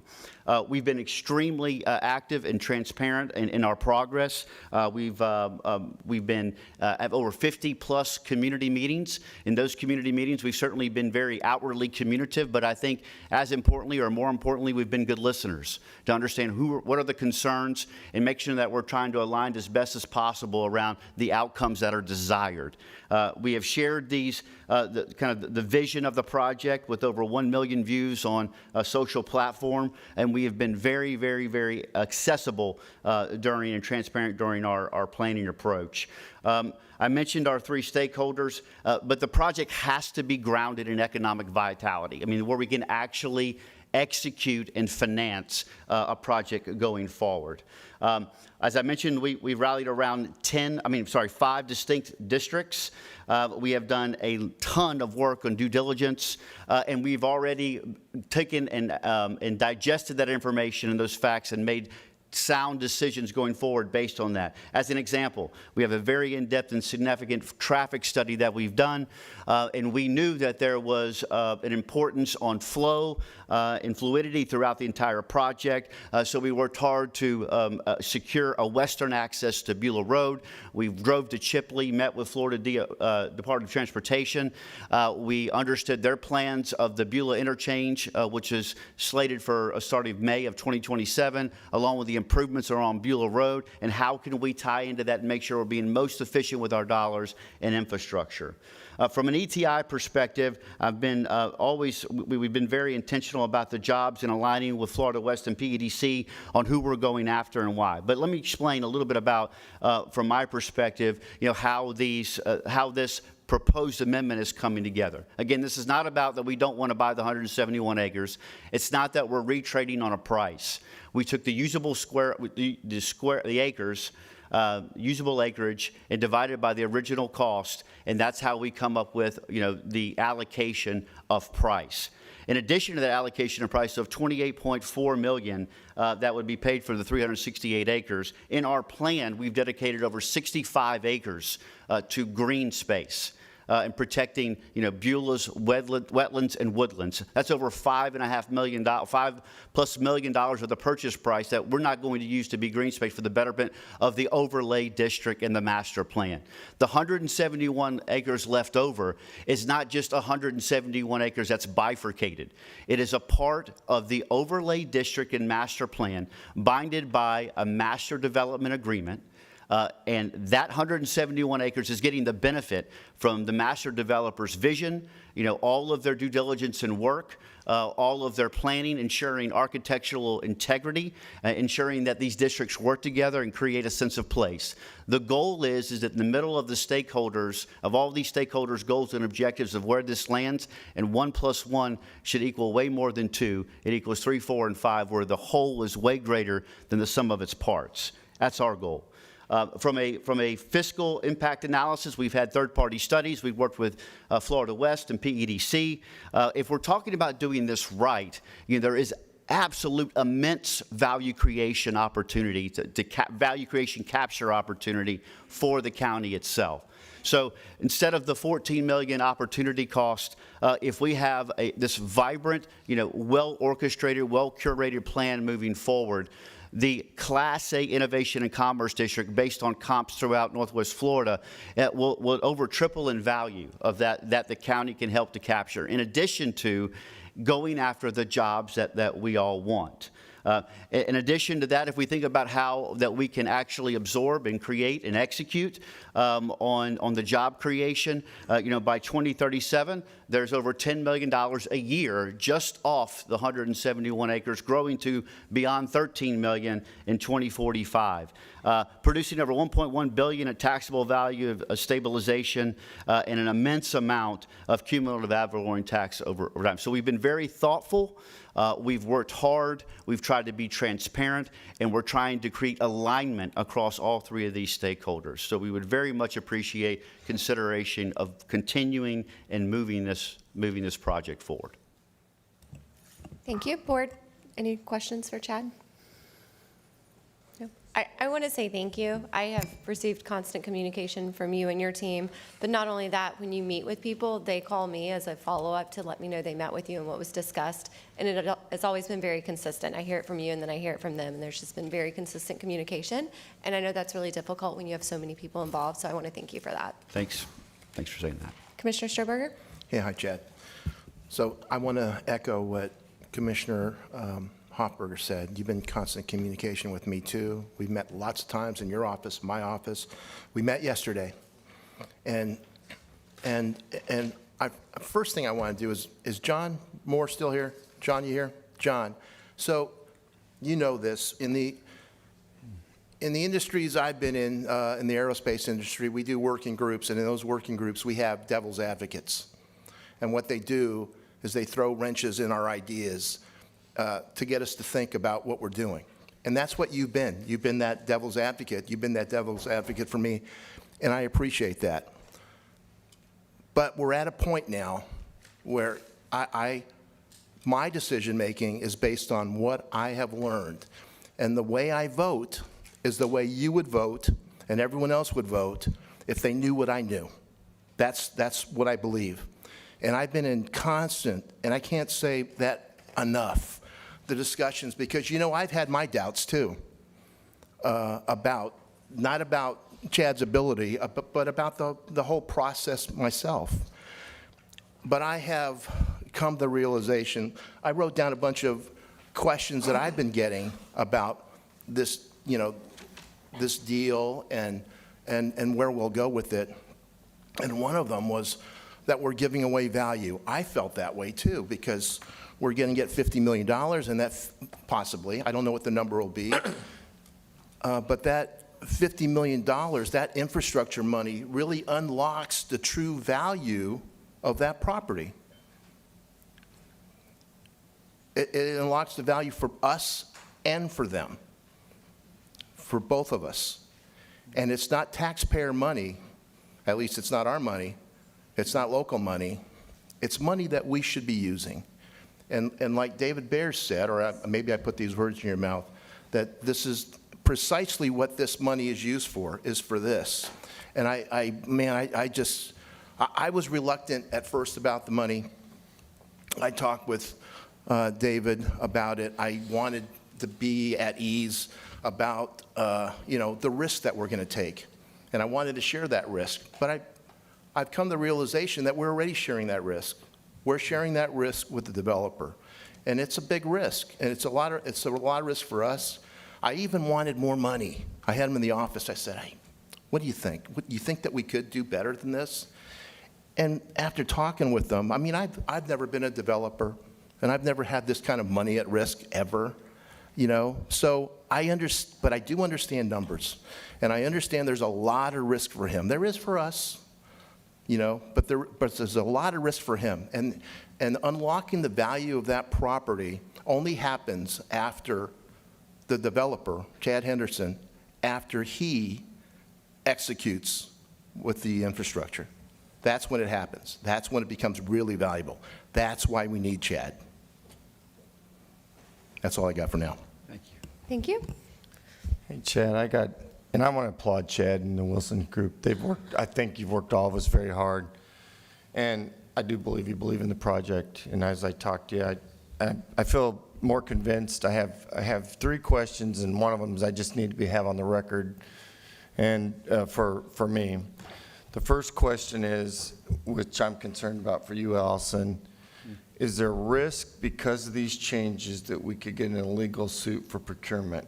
And I need to be sure that we're not, because I don't want the taxpayers to be on the hook for that, and that's important for me. Not that I'm against the project, but it has changed substantially, and I think you need to give an attorney's opinion on this. Yes. It is true that this is a significant change from the original purchase sale agreement for this property. However, the county does have very broad home rule economic development powers, and that is why part of what I have advised the board is if it's inclined to go with the new amendment to this sale, that you need to also adopt C of the A, B, and C, because that would be your legislative findings as to how the conveyance of the 370-ish acres does still fulfill your economic development desires and powers and all of that. So I do believe you lawfully can proceed, and I will also point out that we did include within the amendment language indemnity, and so the potential purchaser here would be indemnifying you in the event there was some sort of challenge to that authority. But Okay, so that would give us some protection. yeah, of course you can't stop lawsuits. I know, but we can try to thwart them at all costs. I believe you have the authority to proceed, assuming you set forth how the remaining 370-acre, give or take, purchase still fulfills your economic development goals. So I'm comfortable you have those powers, but in the event there was some challenge, they've agreed to indemnify you. Okay. Second question for you, and Chad, I just found some I'll get at the end, but say we don't get the numbers we want from Triumph for the infrastructure, what do we do then? Well, certainly, we have ran financial models in that there are other buckets of capital to go after. I mean, it's just so glaring and such a once-in-a-generational opportunity in Triumph. I mean, that would be our focus. We have had we do have active conversations, and I've been to Panama City and other places to meet with sitting board members and understanding what they're looking for. I agree with Mr. Baer that, I mean, a project like this, to me, if this is what Triumph dollars are for. And so now we would work with staff from a Triumph perspective to make sure that we're curating our application in a manner that we're meeting all, the requirements.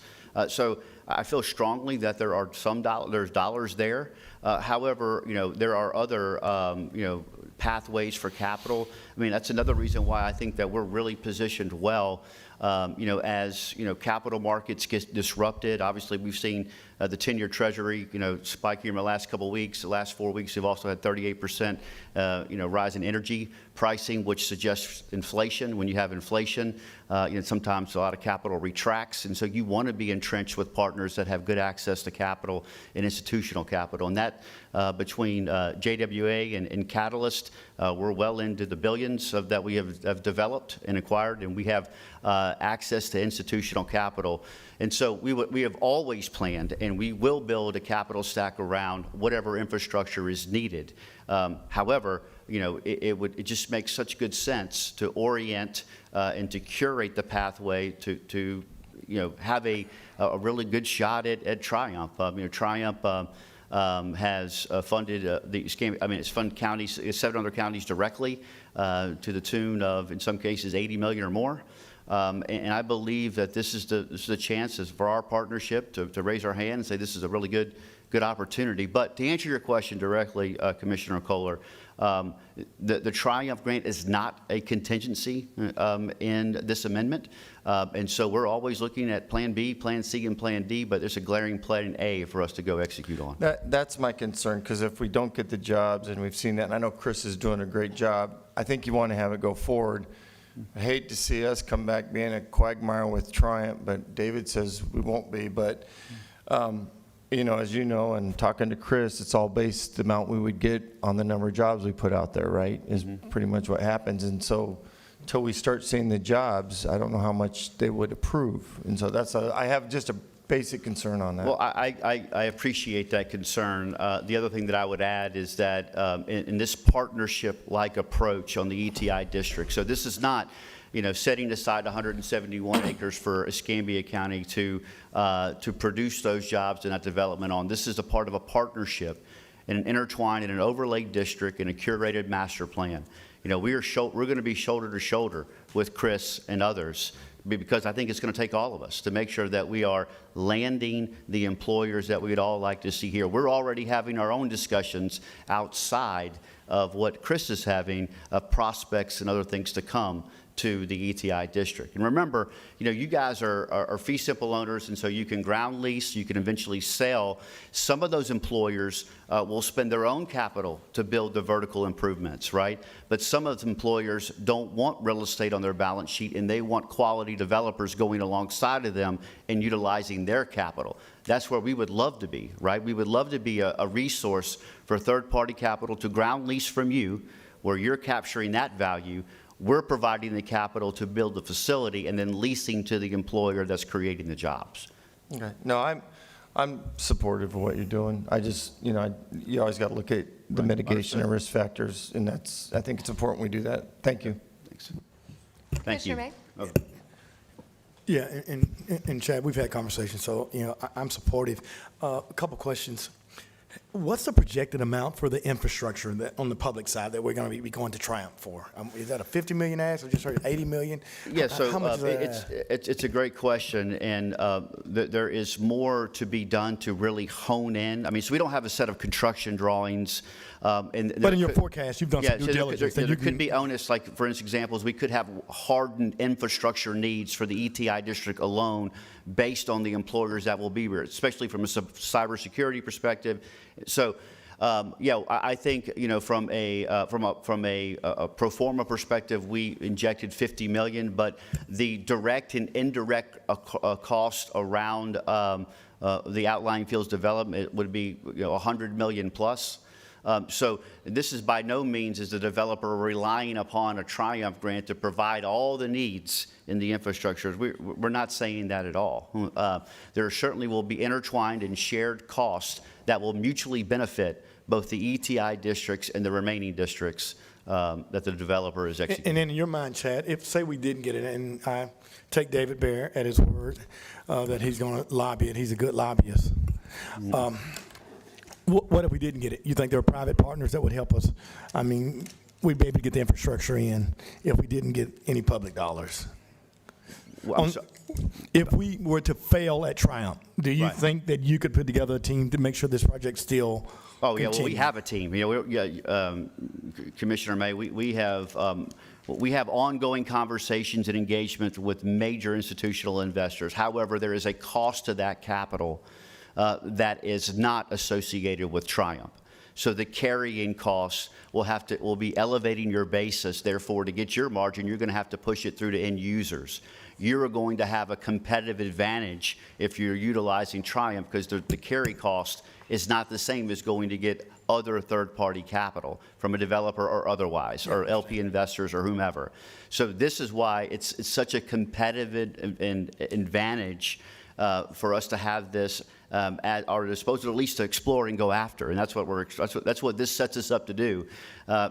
Allison did a fantastic job because I was having conversations, and she said, "Wait a minute, Chad, we have to make sure the current contract is not set up for us to take these discussions much further than we're doing is preliminary and exploring." So this is the next step. But to answer your direct question, yes, we are absolutely prepared for Plan B, Plan C, and Plan D, but we need to do a great job of exploring Plan A. No, absolutely, and I support that. And how dependent is your private side, your private development, dependent on the public infrastructure, on the acres that will remain with us? I mean, can you get them, say that there was delay, we didn't get the money, can you go ahead and start your project without this infrastructure being put in? Yeah, of course. So there's some aspects of the whole notion of our approach has been to not phase in a manner in which we're building roads to nowhere, and where we have 20 acres off of 9 Mile Road, we're building a road and it dead ends, and we're going to spend 3 to 5 years building that out, then building another road to dead end. If we're going to get the outcomes that we desire, a chassis of infrastructure and throughput is necessary. So to answer your question, can we start? 100% we can start some of outlying field aid, and we will. But what would be best is to have this coordination and this partnership so that we're setting forth the chassis of infrastructure that will open up the entire project, which will lead us to success, or all of our stakeholder viewpoints are getting the outcomes that we desire. Appreciate it. All right, thank you. Thank you. Do we have any other questions? Or any further discussions? I got to, are we moving forward with this? Because I got to say something. I got some legal advice in the last 10 minutes that I think I probably didn't know about. I did have a fundraiser on Tuesday. Had nothing to do with this today. I didn't know what Mr. Moore said about the timeliness. I swear, Chad, I didn't know this till 10 minutes ago. I support the project, but I'm being told by legal I should abstain from voting on it because of the fundraiser. I, honest to God, didn't know that till just a few minutes ago. Allison, you want to tell them why? Sure. The Florida law does provide for significant protections from multiple facets of the ethics code for campaign contributions. However, based on the circumstances presented here, it is my cautious advice to Commissioner Kohler that he should abstain from this item and file a voting conflict memo with the clerk within 15 days. I will do that, and I support you guys. There was no alternative motive here, I hold on, promise. Commissioner, so, I mean, if that's the case, should any of us vote? I mean, well, I've received campaign contribution from many people that are involved in this. I mean, do we abstain? I mean, I'm not sounding near a benefit for me. I haven't received a campaign donation from some. Am I the only one that can vote? Because I'm going to vote yes. Well, yeah, The timely manner. It's the timely manner. Isn't that? Well, I'm not going to vote on something and someone else received a donation and they're not voting. I mean, I support it, but I'm not going to vote on it. The concern raised here is the timing. The timing. So, time or the actual donation? So you're saying if we received a donation 2 years ago, it doesn't matter? To me, that is highly protected. So what's the difference between 2 days ago and 2 years ago? 36 hours ago, he apparently got thousands of dollars in campaign contributions from these folks. Not just them, but, Well, I mean, and that's fine, but many of us on this dais, I mean, I'd care to say that, many of us have gotten donations, Okay, well, you're not on the 2,000 hours ago but from you're not many on of the people that are ballot. involved. My concern is you're not on the ballot. He is. Okay, so, okay, well, I just want a point of clarification because I don't want him abstaining because he received a donation and 6 months later someone says, well, you got a donation and you voted for Chad Henderson. So, yeah, that It's was my next simply- question. Yeah, Hey, absolutely. I'm talking, thank you. I am also on the ballot, and I've received a lot of campaign donations, so thank you for everyone who believes investing in infrastructure and public safety. My last campaign fundraiser was months ago. Do I need to, obviously, it's all public record as well, and you can go Yes. to myescambiovotes.com and look that up. If it's months ago, I have far fewer concerns. I just learned about this. Understood. And it was 36 hours ago. So that is my concern, is the timeliness can be something that raises some concerns. I mean, but okay, 36 hours ago, 3 months ago, 3 years ago, All right. you still received the money. I mean, that's. I'm not worried about something that happened 2 Madam years Council, ago. I don't like the precedent of the discussion of this. Well, then drop the We've never- item I and mean, bring it no, back so no, that we can no. get, About somebody abstaining because of contributions. I've never heard this as an issue in 14 years up here. I have never had a situation in the last handful of years. The campaign contributions has never been raised as an There- issue of anyone coming before the dais of I us. have And it's had- been explicitly stated that it's never been, that it's not a consideration. I don't want the precedent opening the door for commissioners to be able to abstain because they've received campaign contributions.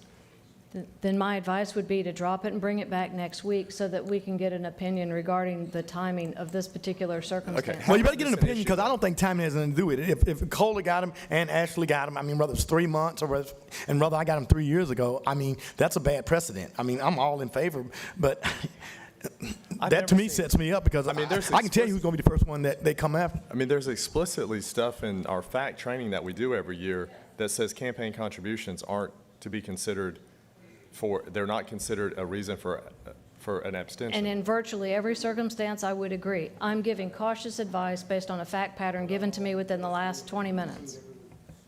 Okay, just for clarification, Commissioner Kohler, when was your fundraiser? It was Tuesday, and normally it wouldn't be a big deal, but there's people even in this room that are threatening me with ethics charges around the clock, so that's one of the reasons I have to abstain. If we need to move forward with allowing Mike to abstain and I understand, and asking Allison for some more definitive opinion, I mean, I don't like to abstain from things. I have to abstain. I from think things it's targeted. sometimes. I If don't like Mike my has colleagues. abstained, Ashley has abstained, and I got to abstain. I mean, that's Well, crazy. I mean, Ashley's being told 3 months ago doesn't matter. So, but what I don't want to do is just drop this for a week. I don't see how 7 days makes any difference. And then we're here for another hour plus having the same thing. I would rather agree. move forward. I would rather move forward with 4 votes and 1 abstention if that's the will of the board. Allow Mike to abstain if that's what he'd like to do. I don't like that as a precedent. I just want that on the record. But I don't like that. and all I would say, Commissioner Berry, is as long as the attorney says that there's some statutorily that says that it has to do something with time and not the donation, and that's fine. If that's her legal license that she's telling me, I mean, statutorily, if it's wrong to accept it for a day, it's wrong to accept it, 5 days. And if that's the legal advice I'm getting, that's fine. But It's explicit in the statute that campaign contributions are not an issue for abstention. well, so why are we being advised to abstain then? I mean, if statutorily we can do it, if it's within the law, we should do it. But what's good for the goose is good for the gander. I mean, that's pretty good there. So I'm good, Dazzlin. That's just my only question because I know exactly what happens. No one's gonna pick up my legal bills. They hadn't done it in the past. I pick my own up every time I'm accused of something. So if you're telling me that we're good to vote, I'm gonna vote, Allison. I would, to Commissioner May and Commissioner Berry's point, since I am up for reelection, I would like to know what those boundaries are. Obviously, it is all public record, but I would like some consistency. So if we could ask the Commission on Ethics for their parameters and their recommendation on that, I do want to make sure that we're doing things the proper way and the consistent way.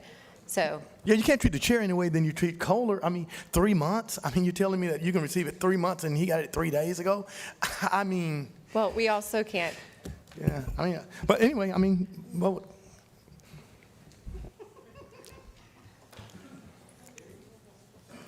Commissioner Berry? Madam Chair, I move the item. Okay, what, and it would be A, B, and C, yes. Do we have a second? Second. All in favor? Okay, that is 4-0 with Commissioner Kohler abstaining due to a conflict. Got to make him abstain, though. Oh, can you verbally give that? And he has to declare why he's abstaining. I'm abstaining because of the timeliness of the fundraiser, and I'm in support of the project. Thank you, we appreciate it. And Mike, I support you for abstaining. How I'm saying is, as Commissioner Berry said, statutorily has nothing to do with time. Well, I'm not a lawyer. Neither am I. I met one once. Allison, I appreciate it. I know it's not easy to give us advice, especially when we don't agree with you and when it's a little, thank you for trying to make sure we don't get sued. Thank you. Okay, we do have another, yes, ma'am. I was just going to move on to, there's one other item on the Perfect. county attorney's report. The Do you want to tell us discussion about it? item regarding customary use. Wonderful. We do have several speakers signed up for customary use. Some of you are waving in support, so as I call your name, some of you put a note, I'll read that if you want to stand up and wave. We'll also give you the opportunity to come up if you have anything additional to add. Tony Hobbs, you'll be first, and then Brian Oswald, you will be after Tony Hobbs. Madam Chair, before it starts, I know Commissioner Kohler is thinking of leaving, and so at some point I'll leave. I just want to be clear before any speakers. My position has always been in support of customary use. It hadn't wavered, hadn't changed, and regardless of the discussion, that's where my vote and my support's going to be. And I want to tell you all this. If you need my vote, I have to leave at 11:20. So, I have to. I have a plane at 12:50. My dad's having heart surgery tomorrow, so. You can leave right now if you need to. Go ahead. So this is also... This for 2 months. I mean. So this is also as a discussion item, so it's my understanding that we're discussing and we can provide direction to the staff, but we're not taking votes as of today, is my understanding. For me, I'm sick of putting it on the agenda without voting. How many times are we going to discuss it? We keep putting it on the agenda for what? I mean, wasting people's time. Vote it up, vote it down. Well, how many speakers were there, Madam Chair? Well, we have a total of 34 with about a third of those waving in support. So as a reminder, any one of us can put something on the agenda. Can we do the discussion, then have you guys talk after the fact if I have to leave? Would you be willing to speak after the fact and let the board talk about it on this item? I know it's a rare item. The chair can handle it. The board can wish to discuss first. I mean, that's Yeah. fine. Is that, we are have you we okay have the with that? latitude to do that. What was that, Commissioner I Berry? said we have the ability to have our discussion before we take Okay. speakers. I mean, that's So, our discretion. I believe it went on the agenda as your recommendation, so what would you prefer? Well, in light of Mike's scheduling thing, I would say let's us discuss what we're going to discuss, and then we can listen to the public speak. Yes. Just, the last time it came up, there was some appetite on our board to move forward in some fashion, and I think that there seemed to be a lot of community interest in trying to sit down and talk to board members about what they would be willing to move forward with. And I didn't know kind of where that had landed and what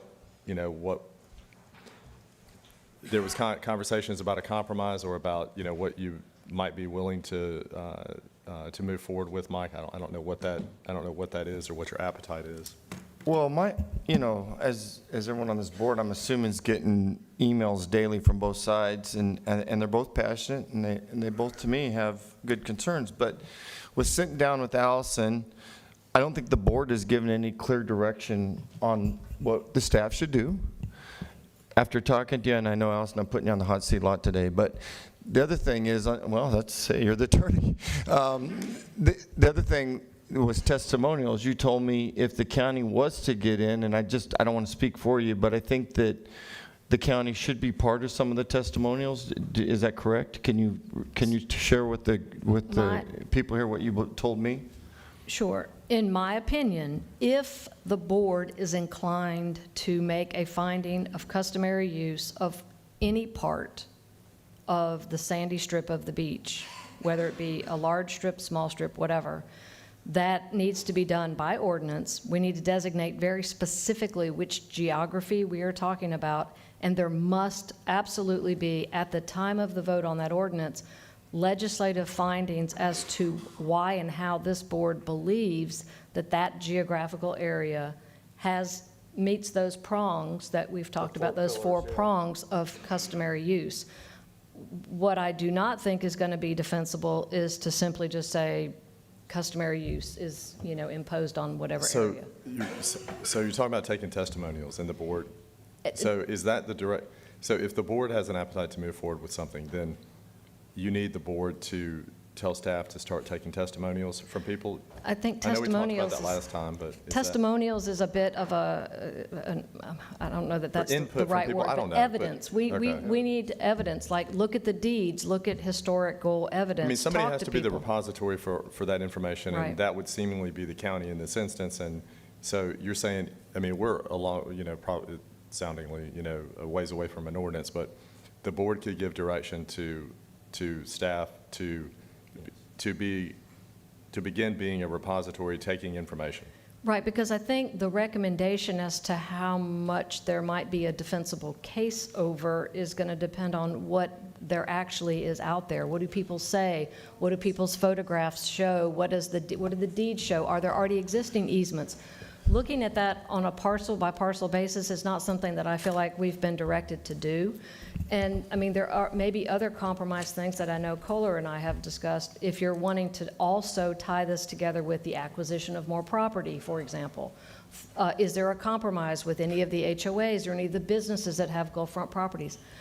Obviously, the best way to defend against lawsuits is that people voluntarily provide that access. Yeah. I'm not saying there's a lot of it, but there could be. I don't know. All right, so Mike, what are you comfortable doing? Well, I think we today tell staff to start looking at parcels and deeds immediately. We start having legal to collect evidence and testing. I do think everyone should read this Reddington case. I think it's pretty interesting.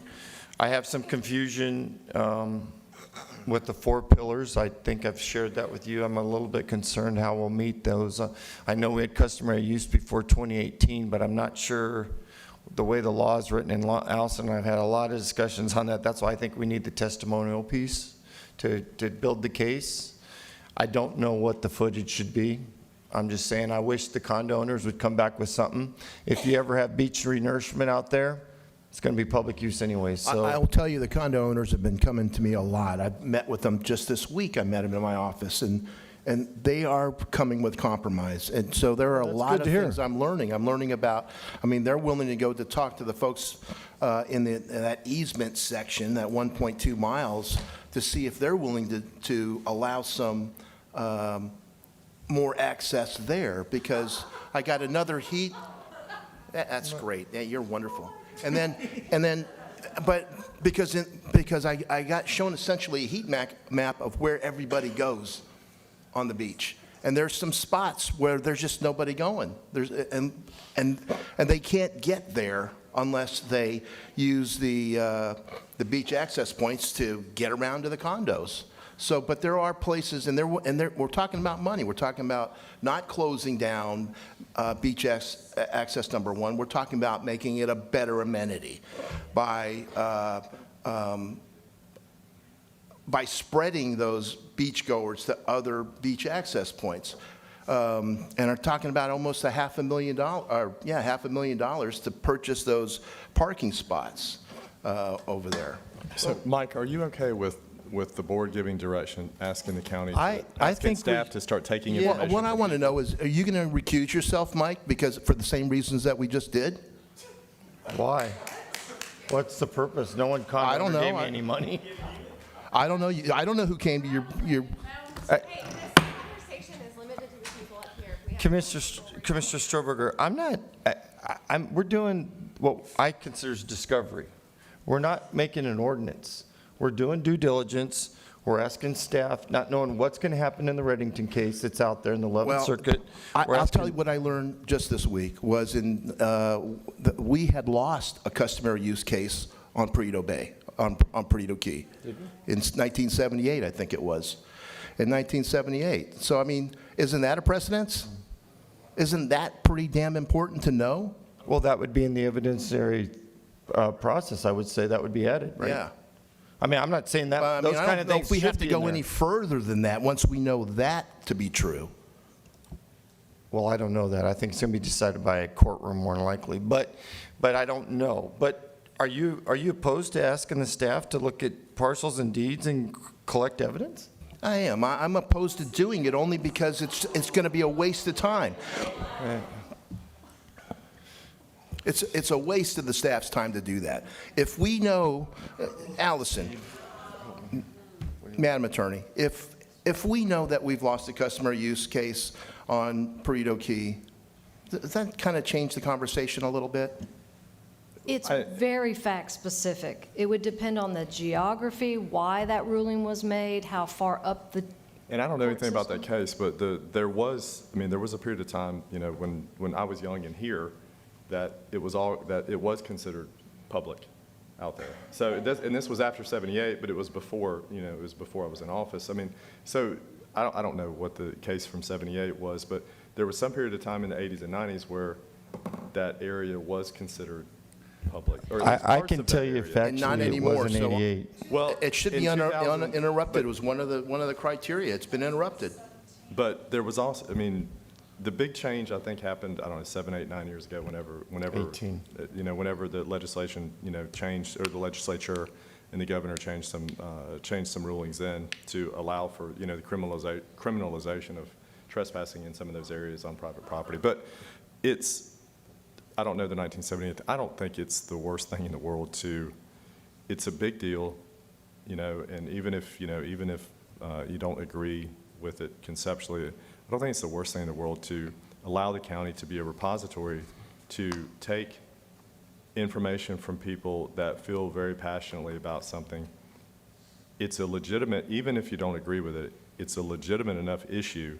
I don't think that's inappropriate to allow our staff to begin taking information from people, at least hearing them out.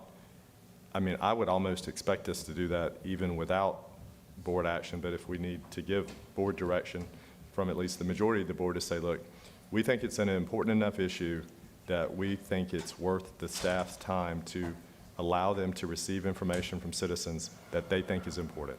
And then our professional people can determine whether it's legitimate or whether it's, whether it would go into the merits or go into the substantive argument that the county could make in support of customary use. Maybe we don't get a lot of substantial, competent evidence, but maybe we do. Hey, Commissioner Strawberry, the one thing I would say is, and also, we're not making an ordinance today, and it may help both these groups get to more common ground. I don't think it's going to hurt us at all, but I know you're passionate about it, but I can tell you, as a sailor that came here as an E2, it was customary use out there. Everyone walked around, and where it is now, and I look at it was. That's where you went when you didn't have money. Now they charge you an arm and a leg, and they don't want you to use it. And it's just not right. I'm for green space and sand space, but I want to. You weren't here from the meeting when I gave out the constitutions. I should give you one. I should give you one. Well, because they wouldn't take one. They wouldn't take one. They're use it. essentially throwing out the Constitution is what they're doing. Commissioner May? Gettysburg Address. What's for me, but probably. This has probably been on a discussion 15 times, 16 times.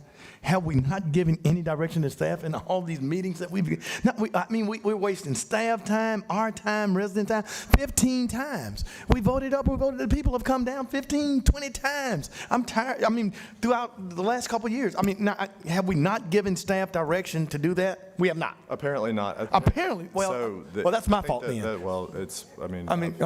I've failed in many aspects, so this would only be another failure. No, you didn't fail. I failed as well. If we didn't tell, after 15 times, if we didn't say staff, unless staff just ignored us. That happens often too. But, so I would just say, if the majority of us are giving direction that the staff would take information, I think that's all that they're asking for today, and I'm comfortable with that. So who do we need to tell? What staff person? Debbie? Who do we going to tell? Because Allison? Who are we going to hold responsible instead of coming back again and saying who? Who's going to do it? You doing it, Allison? I think Are you doing it? I can, but Okay. the last meeting we had was 2-2, and he was absent. Well, I think it's pretty clear where I'm going to vote. So if the board would vote to direct the county attorney's office, natural resources, we can, planning and Let's zoning, do that. Let's put it we in can drive and get it out of together and reverse. start trying- Somebody, please. please vote to tell Allison to go do it. I vote. Just get it out of reverse, because that's all we're doing. I mean, 2 steps backwards, turn around with your eyes closed. Let's go. All right, Madam Chair, if I do believe that Commissioner Stroberger had go ahead, something he Steve. wanted to say, since it is in his district, which it is odd that all of a sudden we're not referring No, to the I'm making a commissioner motion. whose district it is, but I just here have we a go. statement I want to read. I've been waiting to read this thing, and I wrote it down so I don't miss a thing. So at its core, this debate is not about beach towels, umbrellas, or access points. It's about the right of exclusion, the most fundamental attribute of private property ownership. Without the right to exclude, ownership is hollow. Customer use asks this board, I'm hoping that you guys are listening to me too, because you're the ones I need to convince. It's not them. Customer use asks this board to declare that privately owned dry sand beaches are subject to public use based on historical practice. But that flips our constitutional framework on its head. In America, property rights are presumed to belong to the owner unless lawfully conveyed, purchased, or taken with just compensation under the 5th and 14th Amendment. They are not subject to popular demand or retroactive interpretation. The doctrine of customer use requires proof that the use of ancient, reasonable, without interruption, and free from dispute. That very fact that this issue is being litigated and vigorously contested by property owners undermines that claim. That it has been uninterrupted and undisputed. If the right truly existed, we would not be here debating this. There is also a structural problem. The public cannot independently sue private property owners to force customary use. Instead, the pressure is placed on the local government to act as that instrument. That should concern every property owner in this country, not just those on the beach. Because once government declares that long-standing public presence overrides deeded ownership, the presence does not logically stop at the shoreline. We've said this before. I've heard them say that on the other side. As a policy matter, we must ask, is it necessary? Perdido Key has miles of publicly owned beach. Access points exist. The county can purchase additional property if expansion is desired, and that's what I plan to do. What we cannot do, at least not constitutionally, is redefine private land as public simply because it's desirable. Did everyone see, please, don't interrupt, just sit there. Did everyone see the movie Gran Torino? Did anyone see that movie? Clint Eastwood captured the instinctive truth of property rights when he said, "Hey kid, get off my lawn." It was a blunt line, but expressed something deeply American. Ownership carries with it the authority to say no. Melissa, this is your last warning. Any more outbreaks, and I will ask you to leave. We value your opinion, but you are being disruptive.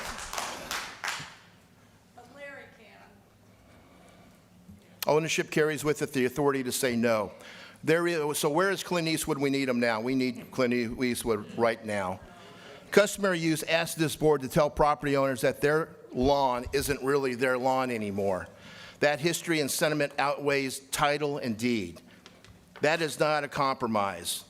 That is a reallocation of rights without compensation. If we value property rights, not selectively, but emotionally, but consistently we must reject customary use and instead pursue lawful, voluntary, and constitutional solutions to public access. Because once the right of exclusion is eroded, it's not easily restored. And when government becomes the one saying it's not your lawn anymore, we have stepped far beyond beach policy and into constitutional territory. And I believe that with everything I'm made of. I'm not counting votes. I'm not counting donations. I'm looking at the Constitution and property rights. I'm thinking about my own property and how I would feel if it was happening with me. Everybody should feel that way. You should feel that way on that side. I've heard people on this side say, I own property over there. I've looked you up. And you did not own, some of you did not own property over there. You just say that. Yeah, I can look it up. Property appraisers got these records forever. Who owns property, when you owned it. I know you do. I know you do. I know you do. But property rights is pretty damn important. And I just don't think that we should be saying, let's figure this out. And it's not going to be, I used to fish over there. It's not going to be that. It's not going to be Mike and other sailors saying, we used to walk on these beaches all the time when we were here for school. That's not going to be good enough. It's got to be more than that. Thank you. All right. Madam Chair. I will say, I do have, my question is, where does it end? Because all waterfront property is desirable. My family lives in Alabama. When I drive up to see them, I drive through Cantonment and Molino. And there's this great place where you can pull off the road, and there's always vehicles lined up, and you can go down to the creek. And it's called Canoe Creek Beach. And it's actually listed on Google. And there's reviews for this place. But when you look it up, it's privately owned. So my question is, if we're going to start looking at taking beach property, I would also like to look at taking this property in the north end of the county. Well, And we can reach out to the TDM Family Properties LLC and see what they think about all these people who have been customarily using their property. well, Thank you. Good luck with that. Okay. Well, to smooth the water, any water y'all want in District 3, y'all can have. yeah. You ain't got to vote on it. Yeah, we'll see what the appetite is for that, Madam Chair. I move that we ask the county to begin taking information from citizens.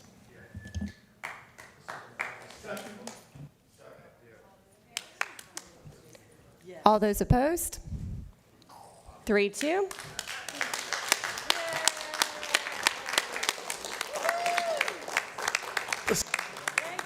So, see, point of clarification, we're directing Allison to come back with this information, the attorney. Is that, what's the clear direction? All they're saying that we hadn't done was ask the staff to allow people to give information to us for why they think that there's been customary use out there. So the county is going to be the repository of information from citizenry. That's all we've done. So they're going to go with Commissioner Stroberg and have town hall meetings, or are they going door to door? How does that work? I mean, what's the protocol? My perception would be we would be a passive repository, meaning somebody brings you information and we book it in. That's what, I mean, I don't know that you're going door to door. I mean, you know, if this is important, this is important to some people out there. So I would expect that the burden of information is going to be on them to be providing that information to us. I don't know what information they have, but presumably they have information that they deem to be valuable, and I would think that now is the time they would give that to the county. No, and just for clarification, you know, and respectful of Steve and his district, you know, I was ready to vote today. I was ready to vote 6 months ago, 2 years ago. Is there different information from what the beach owners and what the advocates have said in public forum? Are we looking for something more formal in writing? Or is it like another public forum where people are going to go down here and have 60 speakers? That's kind of my question, because if so, I mean, repeat and rinse. I don't know. I would think this takes the issue off the table. Good luck with your dad, man. I would think this takes the issue off the table for us for some period of time. Right, that's all I want to do. Yeah, me as well. Yeah, I know you do. I mean, that's what I think this does now. That, you know, I would think this takes the discussion item off of us. Hopefully, it would remove, you know, so many speakers coming from meetings. For some period of time, it's going to be about them providing us information. And so staff would come back to us with a report in your mind? Later. I mean, months. This is a long process, and I don't know how much information, but if the county would eventually move forward with an ordinance about establishing customary use, it sounds like we have to have a lot of documented evidence, and that's going to take some period of time, and it's going to come from the public out there to provide that. So I think this should take this off our plate for some period of months. I understand.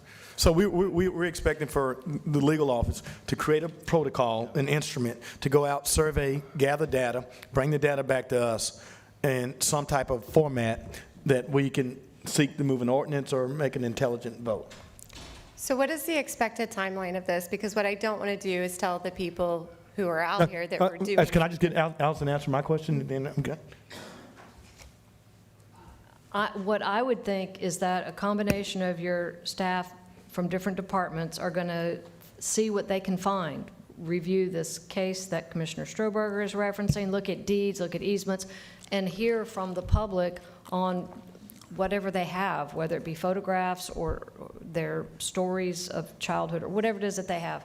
And at some point in some amount of time, kind of report back to you, like the west side looks like there's been a lot of use, the east side maybe not. I'm just making that up. That's for hypothetical. And see what you guys want to do, because obviously there's some difference of opinion on the board here. Well, Lumen, I don't have an opinion. I mean, I've had the same opinion for years. All I'm saying, Allison, is if we can give some indication of how is this data collected, because if not, we have not brought about any efficiencies, because people are going to continue to come down to public meetings to vent here, because this is, you know, what they know. So is there going to be a public notice? I mean, are we going to create a portal? How do people know this is how you're collecting the data? This is how you're doing the research? I mean, will it be town hall A lot of them are meetings? finding us. Excuse We're me? getting a lot of traffic, any emails and things from both sides on this issue. A lot of it is coming in, and I know to your offices as well. Right. So I don't think there's going to be any challenge with them getting information or contact with our offices. They can go and find phone numbers on the website. If anything beyond that, like a portal, is something that we'll have to look into. So is that Good luck something with we could getting the use phone calls to go NGO for? through. But, so I'm my last question, and maybe I won't get a direct answer. How are we going to collect the data, and what's going to be the procedures, and how are we going to have the public input? And we don't know. I'm not positive, but I Okay, mean, we are always open for business. I mean, we take phone calls, we take emails. We can certainly start gathering that with your direction that you want to hear back from us at some point. So that's what we'll be doing. I think, well, in fairness, you know, I supported the motion of Commissioner Berry. I actually seconded it. I just want to be able to tell people exactly how to proceed. And I know the only other way is that people are going to come down here in droves every board meeting, and then we still end up with this same conversation. We can, and we can work with CMR and come up with some kind of release that can go out to kind of help guide Okay. people. All right. So, and CMR can create a specific email. So for example, if we wanted to do customary use at myescambia.com, and then Casey can do a press release on that to educate the community on how they can send And we out that could do a monkey survey. We could do all type of things on there. I We want to could make sure do they that. can attach pictures. That way we can gather as much information. My concern about a phone call is we can't attach documents. So if we're going to do it, I do want to make sure that we're doing it correctly. What is a practical timeline, knowing that we have to implement a way to collect the data and to give the community time to gather that data? Because what I don't want to do is say, hey, we're going to do this and we're going to collect your data, but we're not going to tell you when we're going to use that. I don't think with that, there's no question months. I mean, we have very few board meetings this summer, but I would be thinking certainly late summer, So 3 months, 4 months? at least. Well, let's put it this way. If it doesn't take months, that means there's not been much information provided, which means we're not going to be able to move forward. So assuming there's a lot, I have no idea, to be clear. I have no idea. But there are people that say they have all this information. Well, now is the time that they're going to have to provide that information that's documentable and substantial. And if it doesn't take months to compile the information that we're given from the public, then we probably don't have a whole lot to move forward with. So I would foresee, at least 3 or 4 or 5 months. I mean, that seems reasonable. I'm assuming that there's all this information that's waiting to be delivered to the county. So Melissa, if we were to put out a press release on Monday and say, send us all of this information, what would be long enough for the community to be able to send that in? Would that be, yes, ma'am? Would you say that would be, and I'm asking you because I know that you're very passionate, would that be 30 days, 60 days, 90? I sincerely appreciate that very much. Chairman Hoffberger, so to be clear, we already have dozens and dozens of testimonials lined up, but we did not want to tax people by telling them, send your testimonial in by email, especially with a lot of the older folks that really are, they want to offer this testimonial. This whole, when you guys get sued, it'll fall apart quickly, but the whole case is going to hinge on testimonials, just like it did in Reddington. And FYI, Chairwoman Hoffberger, I know you're way too busy to listen to hearings. I've listened to the oral arguments, and Christy and Tim and Allison can back it up. They had 80 testimonials for their original customary use ordinance, the judge limited them to 30. He only let them bring 30 on the What do you think case. is a good time period? So if we put out a press release on Monday that says, hey, this is how you can submit your information, or you can drop it off in person, do you think we should give the community 30 days, 60 days, 90, 120? What does that look like? I would really think that 2 months, to 90 days? 90 days. Okay, that's I mean, reasonable. we've got so much of it. We've been talking to so many people. We're so close.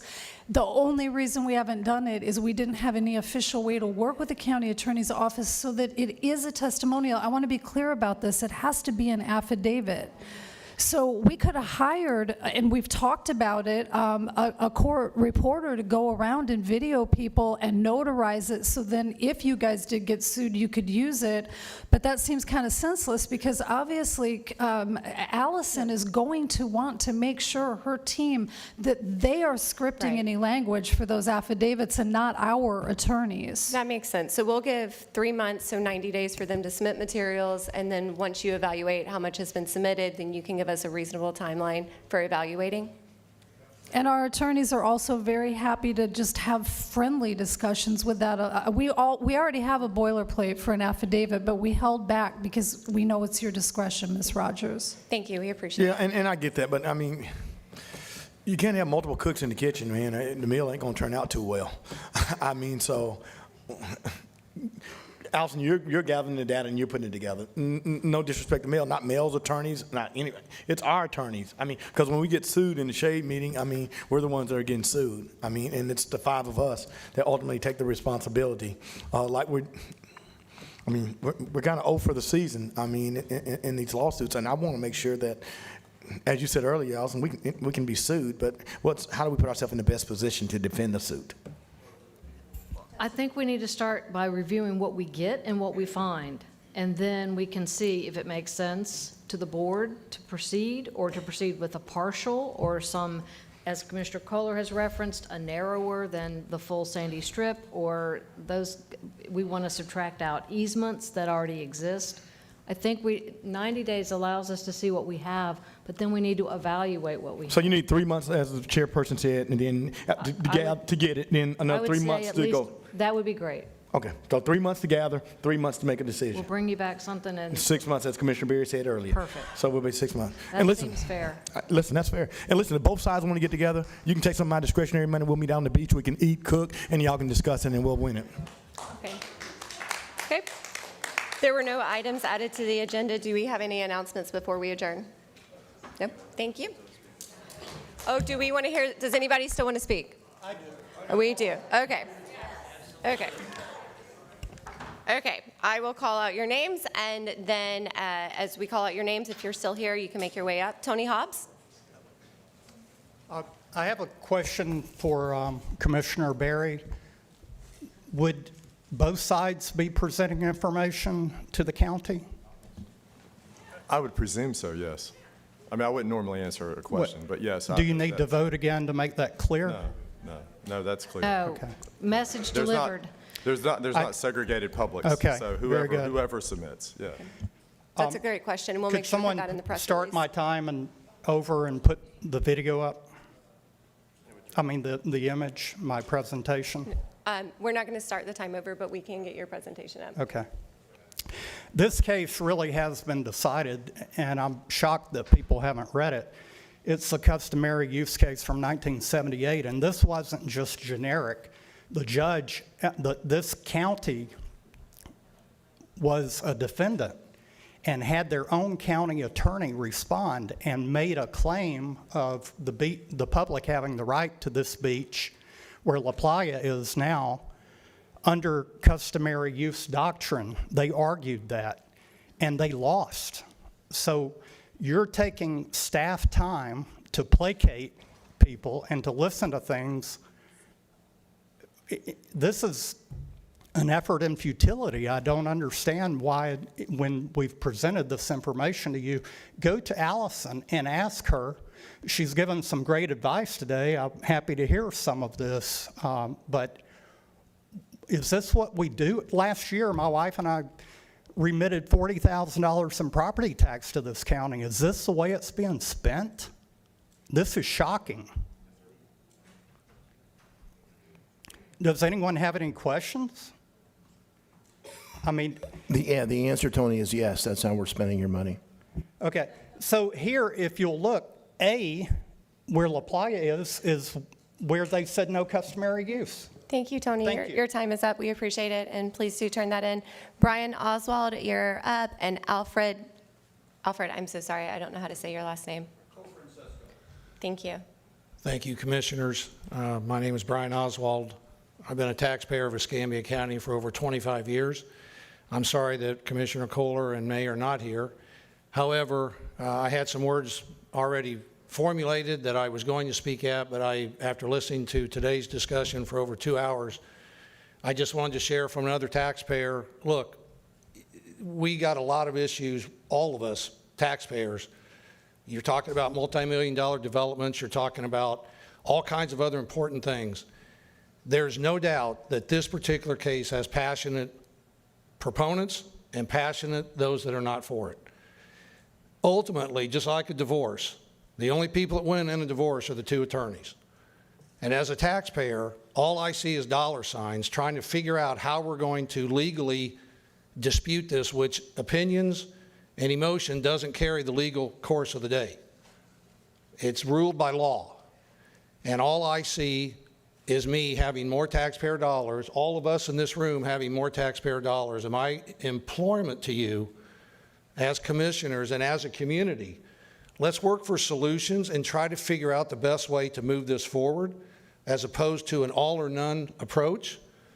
That's only going to cause more legal wrangling for years. If we can work towards a solution that allows more public access, if we can work towards solutions that protect property rights, that's what I would implore the commissioners to look at. At the end of the day, my grandmother, someone else quoted something earlier about their grandfather. My grandmother said, at the end of the day, there's two sides to a story and there's something in the middle. I got to believe we can find something in the middle without years of legal wrangling and millions of dollars that we're all going to have to pay. All of us are going to have to pay. I appreciate your time. Thank you for listening to everyone. I appreciate how you guys are handling this. Good luck, and we'll look for an outcome at some point. Thank you. Thank you, Brian. Alfred, you're next, and Karen Roth, you'll be after Mr. Alfred. Say your last name for me one more time. Cofrancesco. Thank you. Thank you for the opportunity to speak. My name is Al Cofrancesco. My wife and I were married here in Escambia County 52 years ago. We are residents of District 4, and we own property in Beach Colony. I'm here to express my opposition to any attempt to impose customary use on privately owned beaches in Perdido Key. Over the years, I've watched Escambia County get involved in many lawsuits. Millions of dollars in legal fees have been spent, and everything, little or nothing, has been resolved from it. That is a pattern that should concern all taxpayers in the county. I'm afraid that the county chooses customary use, we will be in the same situation again. The county will spend years in court, millions of dollars in legal fees, and still may lose. The cost of that fight will be enormous. As a taxpayer in District 4, I do not believe it's the best way to spend public money.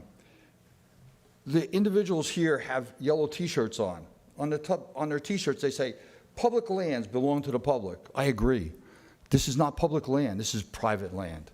This has been deeded to the individuals. If the goal is simply to give and improve public assets, let's spend the dollars on something real, tangible. Use the money to acquire additional property in Perdido Key. Get and create beach access points where people can get to and avoid fewer conflicts. The county should be working with landowners to create and access to the beach, not picking a fight with that will cost millions of dollars to the community. This is not just a battle. This is a practical way forward. If the county can choose to cooperation or confrontation. Please choose cooperation. Please reject customary use. The focus of this resolution will benefit the public, or else we'll get into another legal fight. Thank you. Thank you, sir. Can I come in on that, Alfred? Alfred, I want to tell you that we are looking at other parcels for public use. And what I found out was someone else is from the wearing yellow T-shirts also discussing it with the same person. who is not selling us the property anymore. So I think she's probably sabotaging the negotiations in this. So we're going to have to start all over. But we need to look at the whole beach, all the properties out there. Well, community needs help. Yes. Okay. Thank you so much. Alfred, we really appreciate Sorry. your comments. Yes, sir. Thank you. Karen Roth, you're up. And Laura McGraw, you wanted to wave in support? If you want to wave, or do you want to speak? Okay. Noted. Yes, ma'am. My name is Karen Roth, and I thank you for the opportunity to speak. My husband and I own property at Beach Colony for 15 years. I'm here to express my opposition to any attempt to impose customary use on the privately owned beaches of Perdido. As taxpayers, as Al said, I do not believe this is the best use of public money in the county. If they want to improve public beach access, then should focus on real public solutions, parking, facilities, amenities, and properly planned public access points instead of creating conflict by trying to impose public use on private property. I also want to address a comment made at the February meeting suggesting that property owners are somehow elite. This is simply not true. My husband and I worked hard for years to be able to buy this property. Like many others, we have invested our savings into it.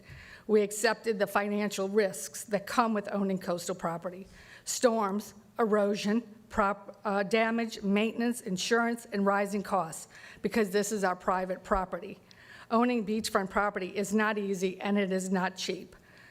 We also pay high property taxes and spend a lot to maintain these homes and the beachfront, which helps support tourism and the local economy.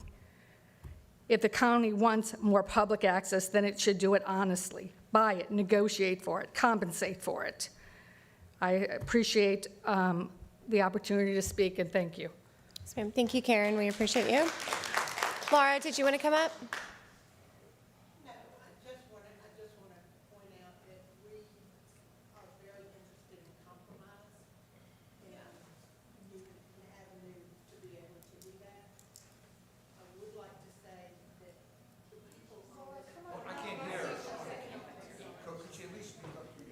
So after Laura will be Allie Brooks.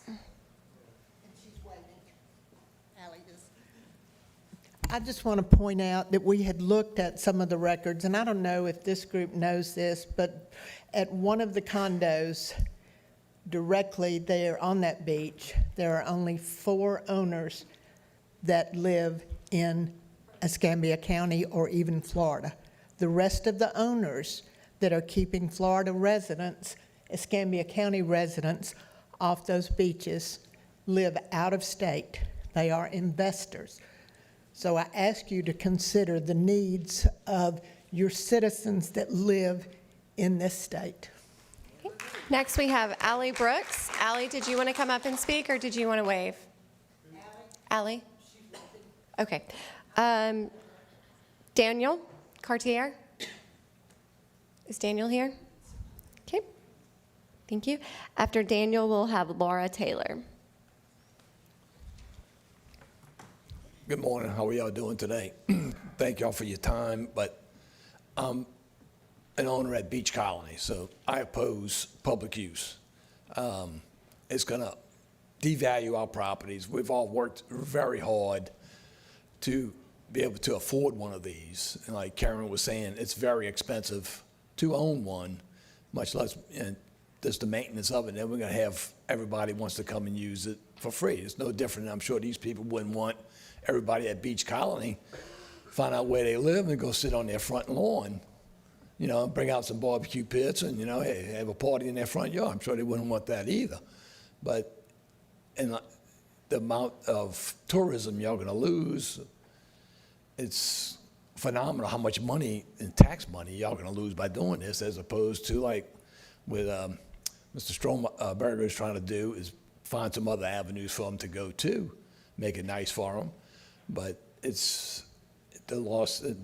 If our values go down of our condos, which they will, if everybody's on the front of when you can't get to the beach, nobody's going to want to come and rent it. Nobody's going to want to live there. You're going to lose a ton of tax money there because the value is going to say instead of being $800,000, it's going to be worth $400,000.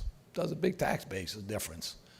But we just hope y'all look at it with an open mind and how y'all want to address if y'all were the owners of the place. And thank you for your time. Yes, sir, we appreciate your comments. Laura Taylor, are you speaking or waving? You're going to speak, okay.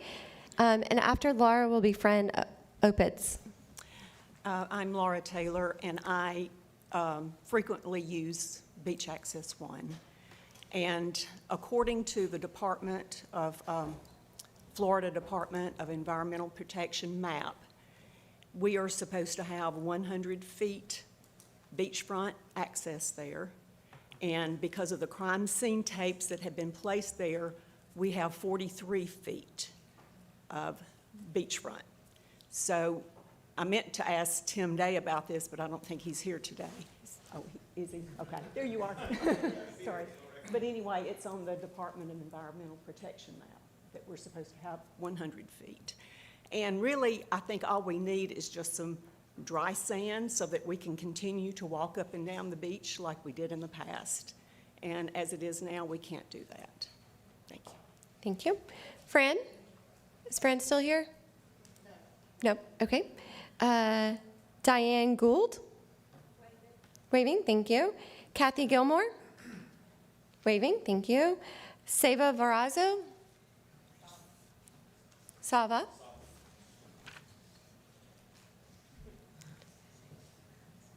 And the next will be Timothy Smith. My name is Sava Varazo, and I lived out there for 20 years, so you can look that up, Steve. I have to tell you that I've talked to a lot of old timers. My family has come here in 1897. Grandfather, father, all lived to be near over 100. And I can tell you, I've heard not dozens, but hundreds of testimonies on how they use that beach.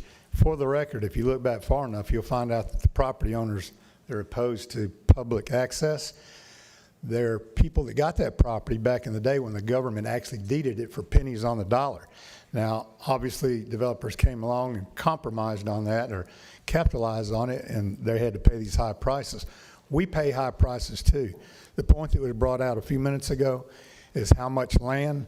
You can take, in testimonies I've been hearing, is they said that from the time they went out to, they called it Gulf Beach then, basically they learned how to swim, snorkel, pole fish, net fish, flounder, crab, catamaran sailing, skiing, participated in recreational sports of all kinds on the beach, including sanctioned, believe it or not, buggy racing, volleyball tournaments, kiteboarding, and sailboarding.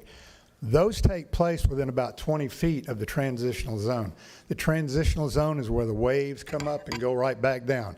That's not going to impede these people's property value, and it's not going to hurt anybody. And here's the other thing. These old timers tell me why the county tax dollars or FEMA tax dollars that we pay taxes bought the property, renourished it to rebuild their property back. We paid for all that. Thank you for the time. I want you to think about all that. So that has a lot to do with it. And look it up, Steve. Salva Varazo lived out there for 20 years. And when those condo owners came over and said, we don't see the sunset, can we come over to your side? We said yes. When I was working for the county and I did the lead command doing the emergency response in the oil spill, they ran me off. Thank you, sir. They cussed me out, We appreciate your pointed comments so fingers much. at me. Timothy Smith, you're next. And after I got a question for Sava. Sure. Sava. So did you give money to Commissioner Kohler's campaign when you were there at his campaign event? I give money to just about everybody that runs up here. Yeah. Okay? No, I haven't accepted any money from you. Well, I'm not going to give it to you. I can tell you now if that's what you're asking. Thank you for your time.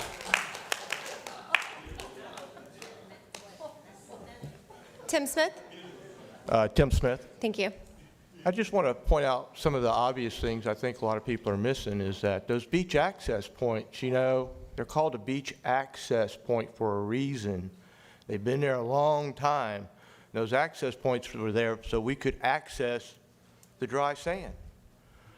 A lot of people have forgot about Hurricane Frederick that came through in 1979, right after that 78 thing, and all your beaches had to be repaired and be replaced. I believe there was a compromise then, probably a gentleman's understanding the way they did things back then. They never thought that we'd be here today standing up here arguing about it. But, You know, and the other thing is, let's go back to 2018 and take a look at how many people were arrested out there by the sheriff. We can FOIA that information and see how many people are actually out there arrested for trespassing on that sand. So just some things to think about. I got something for you, Tim. How about this? You want more beach access. You live in Navy Point. And you don't want more people coming to Navy Point. You didn't want more parking spaces in Navy Point.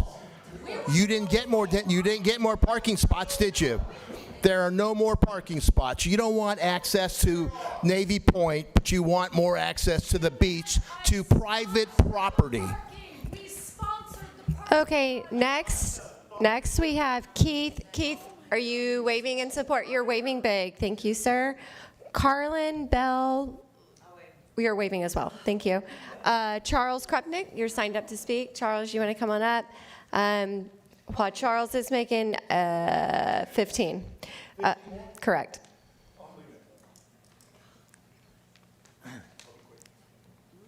Yeah, Charles Krupnick, 14500 River Road, PKA Director and opponent of customer use on Perdido Key. Usually we get to speak before a vote is taken, so this was highly unusual today, but I'll take my 2 minutes anyhow. It was unjust and biased to add customary use to this meeting's agenda at the last minute. Our beachfront property owners and others concerned with the measure deserve much more time to plan their participation. But let me speak about numbers, because it's what I had prepared. Last time someone stated there were 1,500 Perdido Key beachfront property owners and 335,000 or so Escambia County residents, with the implication they should have access to Perdido Key private beaches. The 335,000 was not based on any survey of what residents wanted, but I'll grant that if asked, should there be more public access to Perdido Key beaches, many would say yes. But if the survey added, this would mean taking away private property rights. Quite a few would likely say, no, don't do that. Having gone through Escambia County tax records property by property, I'm confident there are about 2,500 Perdido Key beachfront property owners, not 1,500. But comparing 335,000 to 2,500 is really apples to oranges. 335,000 is composed of men, women, and children, but 2,500 is just the property owner. But owners have families, even if some have more than one property, or might be corporate entities. Families are involved, and some with extended families. So maybe we should multiply 2,500 by the typical family size in the United States of about 3.2 people, giving us 8,000 people who may be directly affected by Perdido Key beach access decisions. Whether it's 500, 5,000, or 50,000, imposing customary use on Perdido Key would be taking private property where people have invested money and lifestyle and without compensation. It should not be supported. Thank you. Thank you. Christina Gill, are you waving in support? Okay, thank you. Let's see. Ben McCloskey, waving in support. Brode Queen, did you want to speak or do you want to wave? Just waving? Okay. Eliza Lynch, waving. Thank you. Larry Downs Jr., are you still available? Okay, Larry's out. Jackie Biller, waving in support. Did you want to speak? No? Okay. David Bear?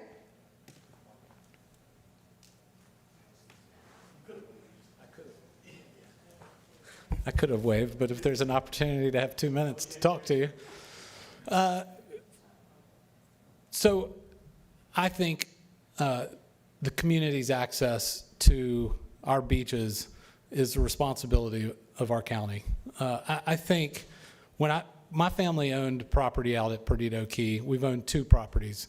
And in the time that we owned them, I enjoyed watching the public access the beach, walk in front of our property, and get to enjoy it responsibly, just like those who worked hard and could afford to live there and own those properties could enjoy it. And I don't think that this natural resource should be held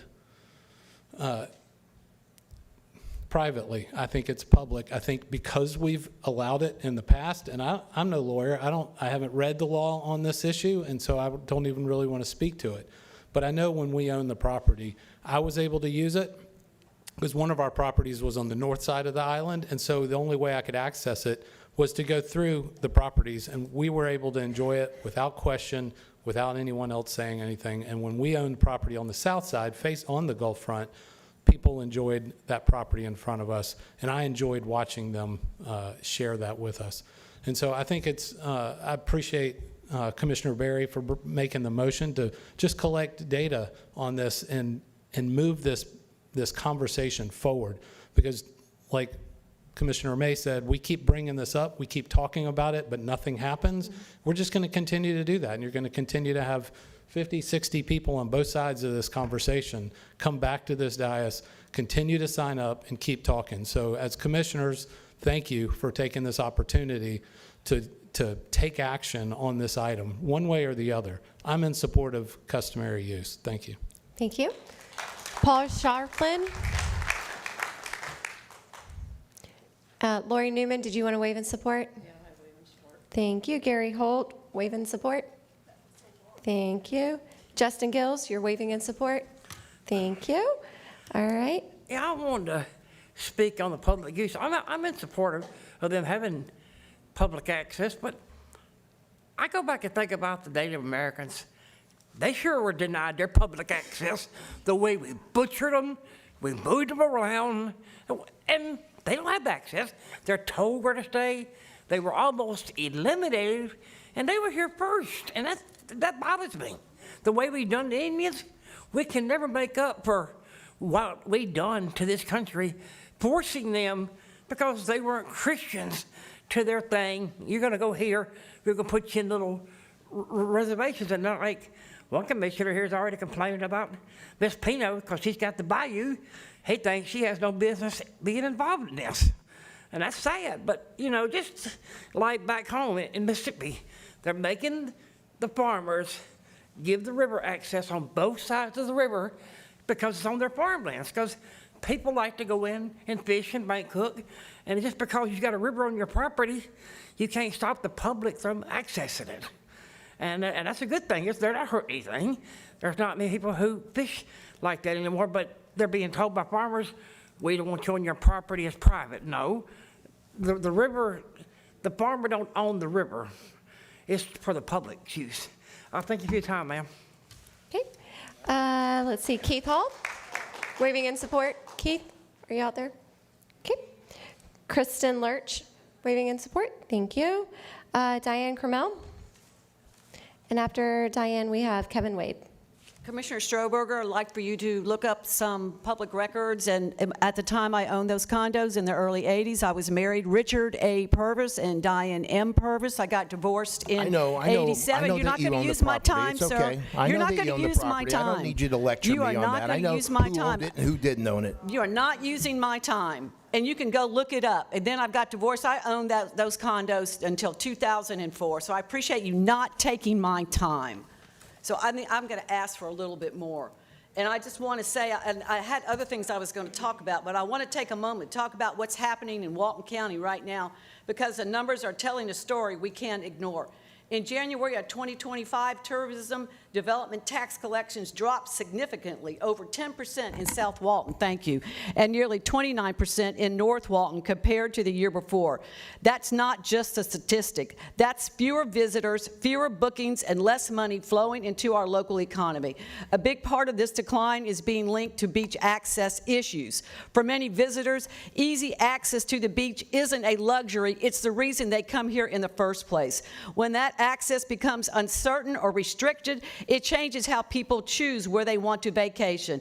And this isn't just affecting visitors, it's impacting homeowners and investors too. I personally know someone in Walton County who sold her condo at a loss simply because it was on the wrong side of the road without reliable beach access. That kind of story is becoming more common, and it reflects a deeper shift in how properties here are being valued. At the same time, there are ongoing discussions about changing how tourism funds are collected. Leaders are are warning that even a 10% drop in visitors could lead to serious job losses. That should concern all of us because it speaks to how interconnected our economy really is. What we're seeing here is more than a temporary dip. It's a combination of changing demand, local challenges, and uncertainty about the future. Like Walton County, Perdido Key has always been a place people want to visit and invest. There's nothing standing in the way to restoring this economy. It does not require We a appreciate your complex comments. solution. Next is Kevin Wade. After Kevin Wade, we will have Melissa Pino. Kevin Wade, 4 and 3 Southeast Boblets. Yes, we welcome people in Navy Point. Liar. Campaign signs are going to be coming. Remember this one? Doug Underhill, a trash-talking bully who can't fix traffic. Liar may be one of the new ones, right? You have a fiscal, ethical, legal, moral responsibility to get the Escambia County citizens on the beach and to do it well. Have you moved on purchasing land? Your Oppo research, you ought to, if you're going to do Oppo research on citizens, you might want to start paying top dollar. Your Oppo's research is as bad as your truth. Your fear of Indians? Your fear of Indians, huh? Right. Exclusionary. You love that. Exclude them, exclude them, exclude them. Stare decisis is out the window. Out the window. Stare decisis means nothing anymore. Past cases don't mean much at all. Stare decisis, completely destroyed by SCOTUS. Commissioner Sturberger. So hold on, before you start, Melissa. I don't know why you keep bringing up Commissioner Underhill. He's been living rent-free in your head for so long that I feel like I have customary use in your head, you know? So stop bringing him up. I don't know why that's an issue for you, but I'm separate. I'm making a decision on my own. Thank you. Okay, thank you. Next, we have Melissa Pino, and then after Melissa Pino will be Mary Annabeth, and then Mary will be our last speaker on this topic. Thank you. Chairman Hoffberger, the reason that we keep bringing him up is because we invested 8 years of our lives to get that man off the podium or off the dais, and then unfortunately he got replaced with something even worse. And if I were the condo owners, the one thing that I would ask of you as representation is that you stop making ridiculous lies that are so easily contested on the dais. What name one line? Chairman Hoffberger, will you let's please wait. stop? Write down, pause it. Let's, because she does deserve her 2 minutes. Write down what you disagree with, and at the end, you can speak about that. That way we don't mess up the 2 minutes. If you do ask direct questions, he will answer those, and that will take up your time. Yes, ma'am. So that you can lie again, I accidentally just butt dialed Will Mills during the meeting because I had to go ask Tim Day what his name was because it's been so long since we voted for, met with him to try to negotiate a price on more beach access, which you have still not purchased, even though you've got funding for it. Randy Cudd, Kevin, and I went and sat and bought Mr. Will's Mexican to try to get him back to the table after Doug blew that deal on purpose, and all you've done is talk, talk, talk. So next time when you come down here like a Buana to be received by your loving condo people, you don't need to be telling them that I'm psychotic because of my Lyme disease. Plenty of people told me about it. Parking on Navy Point, I was the only Waterview homeowner in Navy Point that threw down to get the public parking. Mike and I almost broke about it. begging more people to come and use that park, and it is why we purchased here. Tim Smith is the one that led the charge to create the parking. He has had the police called on him, and you tried to get the man arrested for flying a drone. You encouraged our neighbors to call the cops on him when he parked down at the park. That's what a liar you are. Thank you. That concludes our minutes. Commissioner Stroberger, we have one more speaker, but do you have comments before that speaker? So none of that's true.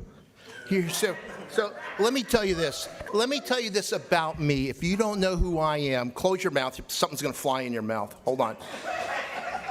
Is when I ran for this job, I said that I will never compromise my honor.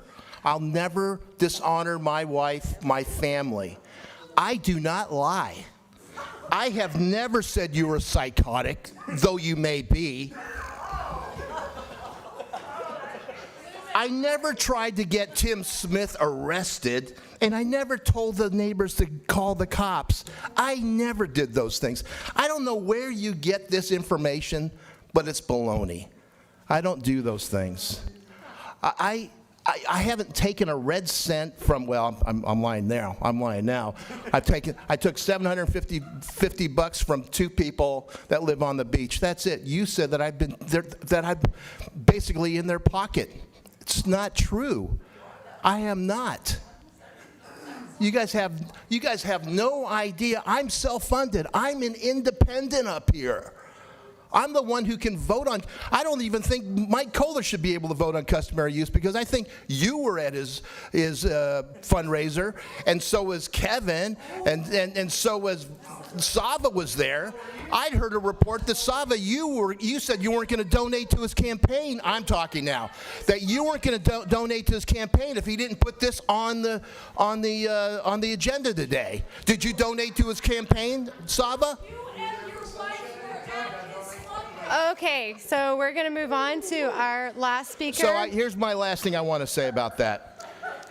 Let's so make it you clear guys aren't going to make these decisions. We'll make the decision up here, and I may disagree with what eventually happens. But it's hard to imagine a more stupid. This is a quote from Dr. Thomas Sowell. It's hard to imagine a more stupid or more dangerous way of making decisions than by putting those decisions in the hands of people who pay no price for being wrong. So you will not be negotiating with Will Mills. I will be talking with Will Mills. And I heard just this week that you called him from someone else. 7 years? Look, that's what I heard.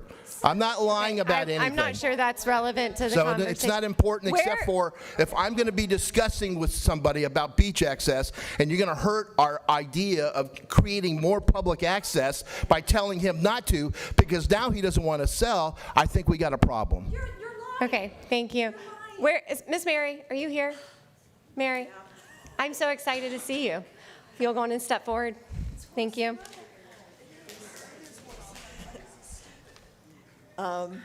Good morning. My name is Marian Abnett, and I'm a resident of Escambia County. I am for customary use. Last week, I took my grandson to the beach at Perdido Key. It was a relief to breathe the salt air, bask in the sun, and get some much-needed vitamin C as we enjoyed sharing the beach with others. There are around 1,500 condo owners fighting against customary use versus around 330,000 people who live in Escambia County. Most lead busy lives. They wake up early, take kids to school, go to work, eat, sleep, and do it all over again the next day.